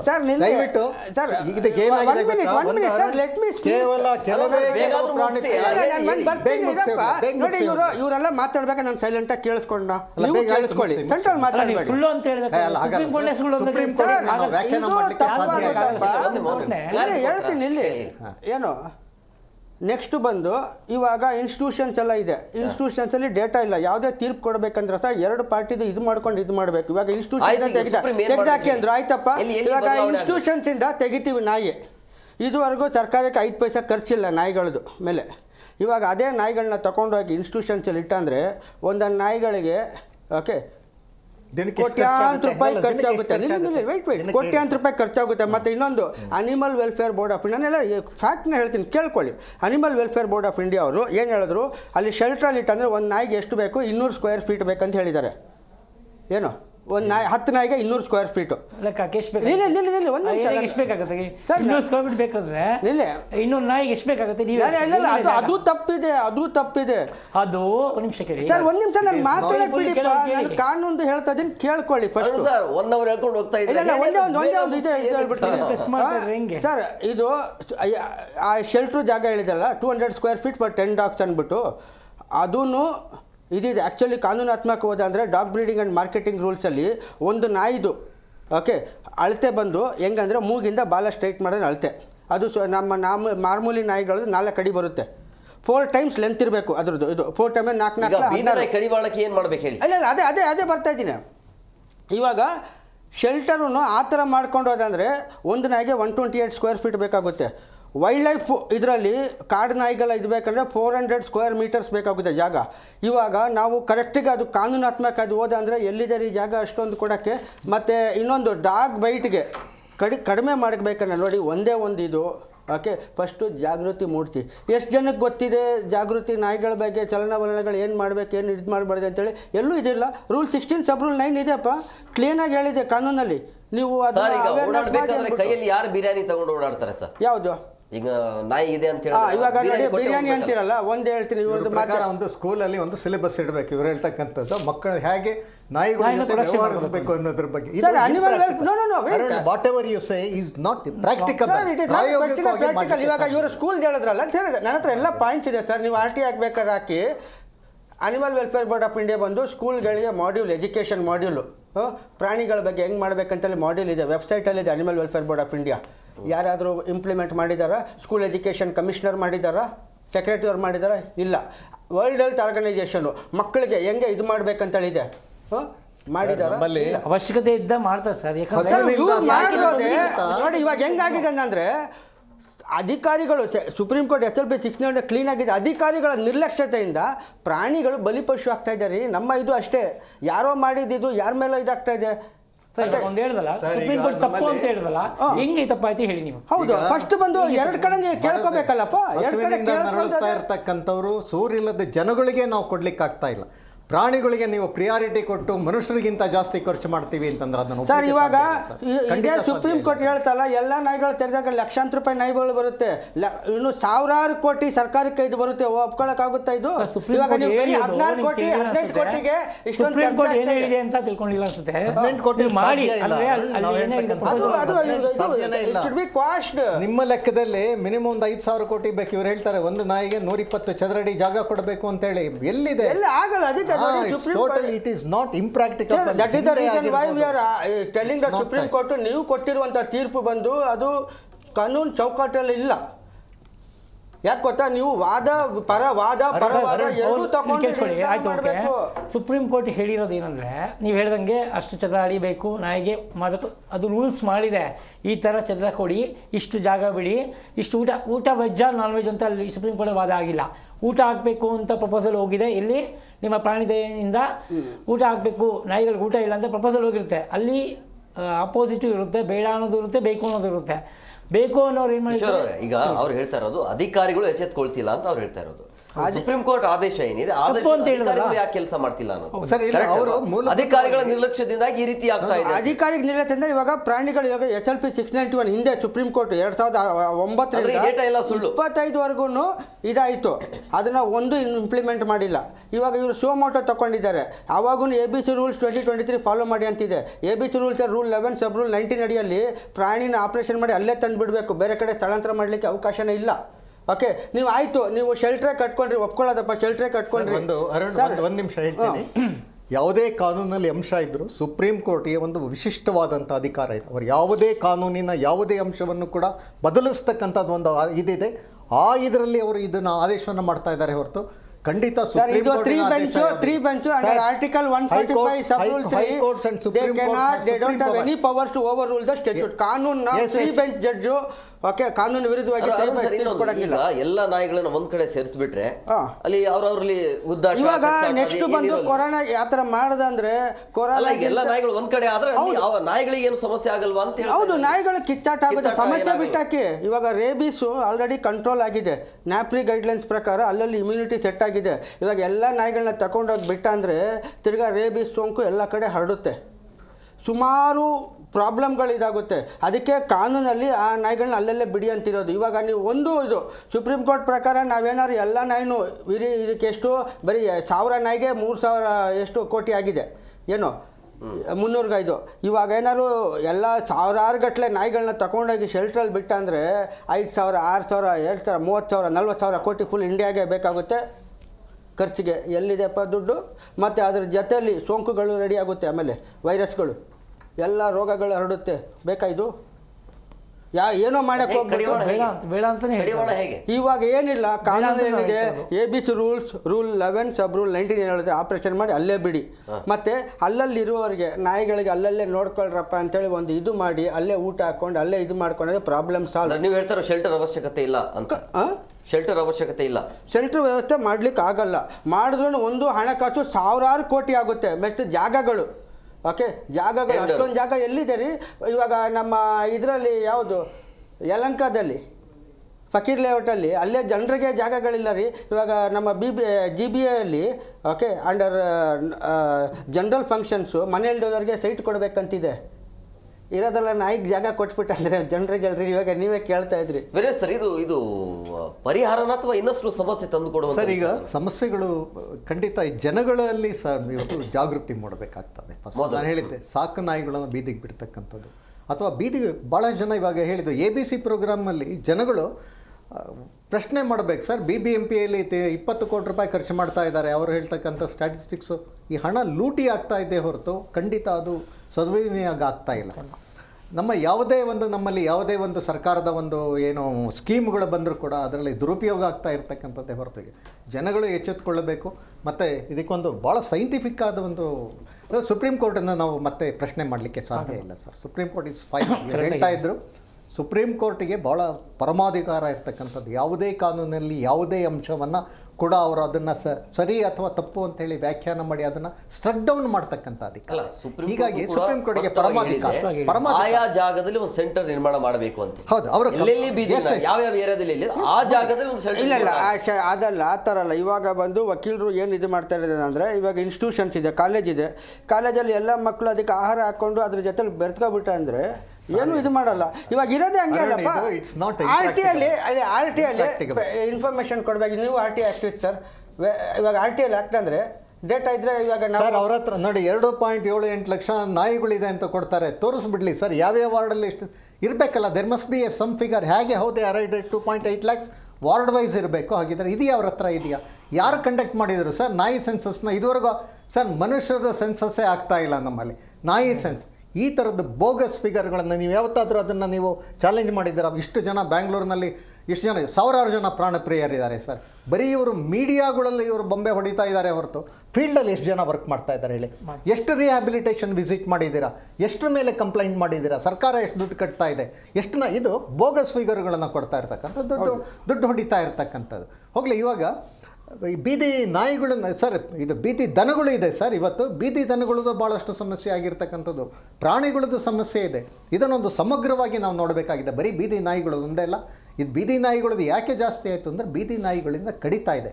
ಆಕ್ಸಿಡೆಂಟ್ಗಳಲ್ಲಿ ಭಾಳಷ್ಟು ಜನ ಹೋಗ್ತಾ ಇದ್ದಾರೆ, ನಾಯಿಗಳಿಂದ ಆಕ್ಸಿಡೆಂಟ್ಗಳಾಗಿ ಹೋಗ್ತಾ ಇರ್ತಕ್ಕಂಥದ್ದು. ಹೀಗಾಗಿ ಇದಕ್ಕೊಂದು ಸಮಗ್ರವಾದಂಥ NGOಗಳು ಅಥವಾ ಪ್ರಾಣಿ ಪ್ರಿಯರು ಖಂಡಿತ ಒಗ್ಗಟ್ಟಾಗಿ ಖಂಡಿತ ಅವರು ಬೀದಿಗಿಳಿದು ಅಂದರೆ ಅವರು ಈ ಸಮಸ್ಯೆಯಲ್ಲಿ ಇನ್ವಾಲ್ವ್ ಆದರೆ ಖಂಡಿತ ಸಾಧ್ಯ ಸರ್. ಸಾಧ್ಯ ಇಲ್ಲ. ಅರುಣ್ ಕುಮಾರ್ ಅಂತವ್ರು ಒಂದು 5 ಜನ ಸಿಗ್ಬೋದು ನಮಗೆ ಬ್ಯಾಂಗ್ಳೂರಿನಲ್ಲಿ. ಭಾಳ ಜನ ಸುಮ್ಮನೆ ಸೋಷಿಯಲ್ ಮೀಡಿಯಾಗಳಲ್ಲಿ ಬೊಬ್ಬೆ ಹೊಡಿತಾ ಇದ್ದಾರೆ ಹೊರತು ಪ್ರಾಣಿಗಳು ನಾಯಿ ಪರವಾಗೂ ಮಾಡ್ತಾ ಇಲ್ಲ, ಜನಗಳು ಪರವಾಗೂ ಮಾಡ್ತಾ ಇಲ್ಲ ಸರ್. ಹೀಗಾಗಿ ಆಮೇಲೆ ನಾವಲ್ಲಿ ಇನ್ನೊಂದು ಸಮಸ್ಯೆ ಹೇಳ್ತಾ ಇದ್ದೀವಿ. ಬ್ಯಾಂಗ್ಳೂರಿನಲ್ಲಿ ದೇಶದಲ್ಲಿ ಹಸಿವಿನಿಂದ ಸಾಯ್ತಾ ಇದ್ದಾರೆ ಜನ, ಮನುಷ್ಯರು ಸಾಯ್ತಾ ಇದ್ದಾರೆ, ನಿರಾಶ್ರಿತಾರೆ. ಬ್ಯಾಂಗ್ಳೂರಿನಲ್ಲಿ ಸರ್ ಬೀದಿ ಬದಿಯಲ್ಲಿ ಸಾವಿರಾರು ನಿರಾಶ್ರಿತರ ಇದ್ದಾರೆ ಸರ್. ಕಾನೂನು ಪ್ರಕಾರ ಅವರಿಗೆ ನಿರಾಶ್ರಿತ ತಾಣಗಳು ಮಾಡಬೇಕು. ಅದೂ ಇಲ್ಲ. ನಾವು ಜನಗಳಿಗೆ ಮಾಡ್ದಲ್ಲೇ ಇರೋರು ನಾವು ಪ್ರಾಣಿಗಳಿಗೆ ಮಾಡಿ ಅಂತೇಳಿ ಹೋರಾಟ ಮಾಡೋದು ತಪ್ಪು ಅಂತಲ್ಲ, ಇದಕ್ಕೂ ಕೂಡ ಹೋರಾಟ ಮಾಡಬೇಕು ಸರ್. ಇವತ್ತು ಇದು ಏನಾಗಿದೆ, ನಮ್ಮ ಸಮಸ್ಯೆ ಭ್ರಷ್ಟಾಚಾರ, ಇವೆಲ್ಲದಕ್ಕೂ ಮೂಲ ಸಮಸ್ಯೆ. ಬರೀ ಯಾವುದೇ ಇದರಲ್ಲೂ ಕೂಡ ಸರ್ಕಾರದ ಅಧಿಕಾರಿಗಳು ರಾಜಕಾರಣಿಗಳು ಹೇಗೆ ದುಡ್ಡು ಮಾಡ್ಬೋದು ಅಂತೇಳಿ ಹೋಗ್ತಾ ಇದ್ದಾರೆ ಹೊರತು ಸಮಸ್ಯೆಯನ್ನು ಬಗೆಹರಿಸಬೇಕು ಅಂತಕ್ಕಂಥ ಯಾವುದೇ ಅವರಿಗೆ ಒಂದು ಇದಿಲ್ಲ, ಏನೋ ಕಾಳಜಿ ಇಲ್ಲ. ಹೀಗಾಗಿ ಇದು ಸರ್, ಇವರು ಹೇಳ್ತಾ ಇರ್ತಕ್ಕಂಥದ್ದು ಶುದ್ಧ ಸುಳ್ಳು. ಯಾವುದು ಸ್ಟ್ಯಾಟಿಸ್ಟಿಕ್ಸು 18 ಕೋಟಿಯಿಂದ ಏನೂ ಮಾಡಲಿಕ್ಕೆ ಸಾಧ್ಯ ಇಲ್ಲ ಸರ್. ಸುಮ್ಮನೆ ಇದನ್ನು ಸುಪ್ರೀಂ ಕೋರ್ಟನ್ನು ಕೂಡ ಇವರು ತಪ್ಪು ದಾರಿಗೆ ಎಳಿತಾ ಇದ್ದಾರೆ. ಖಂಡಿತ ಇದನ್ನು ಸುಪ್ರೀಂ ಕೋರ್ಟಿನಲ್ಲಿ ಮುಂದೆ ಇವರು ಕೂಡ ಕಂಟೆಂಪ್ಟ್ ಹಾಕ್ಬೋದು ಇವರು. ಖಂಡಿತ ಸರ್ಕಾರಕ್ಕೂ ಕೂಡ ಯಾವುದು ರಾಜ್ಯ ಸರ್ಕಾರ ಸುಪ್ರೀಂ ಕೋರ್ಟ್ಗೂ ಕೂಡ ಸುಳ್ಳು ಅಫಿಡವಿಟ್ಗಳನ್ನು ಹಾಕ್ತಾ ಇದ್ದಾರೆ. ಹೌದು, ಬೆಂಗಳೂರಿನಲ್ಲಿ ಅದನ್ನು ದಯವಿಟ್ಟು ಮಾಡಿ ಸರ್. ಇವಾಗ ಆಲ್ರೆಡಿ ಇವಾಗ ನಾಯಿ ಕಡಿತ ಸೆನ್ಸಸ್ಸು ಸುಪ್ರೀಂ ಕೋರ್ಟ್ ಇರೋದು ಬೀದಿ ನಾಯಿದು. ಇವರು ಸಾಕು ನಾಯಿ ಬೀದಿ ನಾಯಿ ಎರಡೂ ಸೇರಿಸಿ ಡೇಟಾ ಕಳಿಸಿದ್ದಾರೆ ಸುಪ್ರೀಂ ಕೋರ್ಟ್ಗೆ ಸರ್. ಸುಳ್ಳು ವರದಿಗಳನ್ನು ಕೊಡ್ತಾ ಇದ್ದಾರೆ. ಖಂಡಿತ ಅದು ಸುಪ್ರೀಂ ಕೋರ್ಟನ್ನು ತಪ್ಪು ದಾರಿಗೆ ಎಳಿತಾ ಇರ್ತಕ್ಕಂಥದ್ದು ಅಧಿಕಾರಿಗಳು. ಖಂಡಿತ ಅದನ್ನು ಮಾಡಿ, ದಯವಿಟ್ಟು ಮಾಡಿ. ಇಲ್ಲ, ಅದು ಇದು ಮಾಡಿ. ಇವಾಗ ನೋಡಿ, ಇದೊಂದು ಇದೆ, ಏನಿದು ರೆಡ್ ಟ್ರಯಾಂಗಲಲ್ಲಿ ಒಂದು ಹಸು. ರೆಡ್ ಟ್ರಯಾಂಗಲಲ್ಲಿ ಯಾವುದೇ ಪ್ರಾಣಿ ಹಾಕ್ಬೋದು. Red ಟ್ರಯಾಂಗಲಲ್ಲಿ ಹಜಾರ್ಡು, danger. RTOಗಳು ಯಾಕೆ ರೋಡ್ಗಳೆಲ್ಲ ಪ್ರಾಣಿಗಳು ಎಲ್ಲೆಲ್ಲಿದೆ ಈ ಥರ ಬೋರ್ಡ್ಗಳು ಮಾಡ್ತಾ ಇಲ್ಲ. ಲೈಸೆನ್ಸ್ ತೊಗೋಬೇಕಂದ್ರೆ ಸರ್, ಪ್ರಾಣಿಗಳು, ವಯಸ್ಸಾದವರು, ಮಕ್ಕಳು ರೋಡ್ ಕ್ರಾಸ್ ಮಾಡಬೇಕಂದ್ರೆ ನೀವು ಗಾಡಿ ಸ್ಲೋ ಮಾಡಿ ಇದು ಮಾಡ್ತಾ ಇಲ್ಲ. Yes, thank you sir. Thank you very much 3 ಜನಕ್ಕೆ ಇಷ್ಟೊತ್ತು ಕಾರ್ಯಕ್ರಮಕ್ಕೆ ಜಾಯ್ನ್ ಆಗಿದ್ದಕ್ಕೆ. ಎಸ್ ಸರ್, ನೋಡಿದ್ರಲ್ಲ ವೀಕ್ಷಕರೀಗ ಸುಪ್ರೀಂ ಕೋರ್ಟ್ ಆದೇಶದಂತೆ ಇಲ್ಲಿ ಮಾಡಲಿಕ್ಕೆ ಹೋಗ್ತಾ ಇದ್ದಾರೆ. ಬಟ್ ಇವರು ಕೊಡ್ತಾ ಇರುವಂಥ ಡೇಟಾ ಸರಿ ಇಲ್ಲ, ಆ ನಂಬರ್ಸು ಸರಿ ಇಲ್ಲ, ಆಮೇಲೆ ಸರಿಯಾದ ರೀತಿಯಲ್ಲಿ ಪ್ಲಾನ್ ಇಲ್ಲ. ಯಾವ ಭಾಗದಲ್ಲಿ ಎಷ್ಟು ಬೀದಿ ನಾಯಿಗಳಿದ್ದಾವೆ, ಅದನ್ನು ಎಲ್ಲಿ ಹಾಕಬೇಕು, ಎಲ್ಲಿ ಹೋಗಿ ಹಾಕಬೇಕು, ಅಲ್ಲಿ ಯಾವ ರೀತಿಯಾಗಿ ವ್ಯವಸ್ಥೆ ಇರುತ್ತೆ, ಎಷ್ಟು ಟೈಮ್ ಊಟ ಹಾಕಬೇಕು ಅಂತೇಳಿ ಬರೀ ಇದು ಪೇಪರ್ಗೆ ಮಾತ್ರ ಈ ರೀತಿ ಮಾಡ್ತೀವಿ ಅಂತ ಹೇಳಲಾಗ್ತಾ ಇದೆ, ಟೆಂಡರ್ ಕಡಿತೀವಿ ಅಂತೇಳಿ. ಬಟ್ ಸಾವಿರಾರು ಕೋಟಿ ವೆಚ್ಚ ಆಗುತ್ತೆ. ಸೊ ಇದನ್ನು ಸರಿಯಾದ ರೀತಿಯಲ್ಲಿ ಮಾಡಬೇಕು. ಮಾಡಬೇಕಾಗತ್ತೆ. ಆಮೇಲೆ ನೀವು ಬೀದಿ ನಾಯಿಗಳಿಗೆ ಈ ರೀತಿಯಾಗಿ ಕೋಟ್ಯಾಂತರ ರೂಪಾಯಿ ವೆಚ್ಚ ಮಾಡೋ ಬದಲು ಮಾನವ ಜೀವಕ್ಕೆ ನೀವು ಯಾಕೆ ಬೆಲೆ ಕೊಡ್ತಾ ಇಲ್ಲ ಅಂತೇಳಿ. ಹಾಗಂತೇಳಿ ಬೀದಿ ನಾಯಿಗಳಿಗೆ ಪ್ರಾಣಿಗಳಿಗೆ ಮಾಡಬಾರ್ದು ಅಂತೇನಿಲ್ಲ. ಮೊದಲು ಮಾನವನಿಗೆ ಆದ್ಯತೆ ಕೊಡಿ, ಅದಾದ ನಂತರ ನೀವು ಮಿಕ್ಕಿದವ್ರನ್ನ ನೋಡ್ಕೊಳ್ಳೋದೇ ಸರಿ ಇರುತ್ತೆ ಅಂತ ಈ ರೀತಿಯ ಪರ ವಿರೋಧ ಚರ್ಚೆ ಆಗ್ತಾ ಇದೆ. ಕಾದು ನೋಡೋಣ ಮುಂದಿನ ದಿನಮಾನಗಳಲ್ಲಿ ಏನಾಗುತ್ತೆ ಅಂತ. ಇದಾಗಿತ್ತು ಇವತ್ತಿನ ವಿಶೇಷ. ಮತ್ತಷ್ಟು ಅಪ್ಡೇಟ್ಸ್ಗಾಗಿ ನೋಡ್ತಾ ಇರಿ ಜಿ ಕನ್ನಡ ನ್ಯೂಸ್. ಸತ್ಯವೇ ಸುದ್ದಿಯ ಜೀವಾಳ.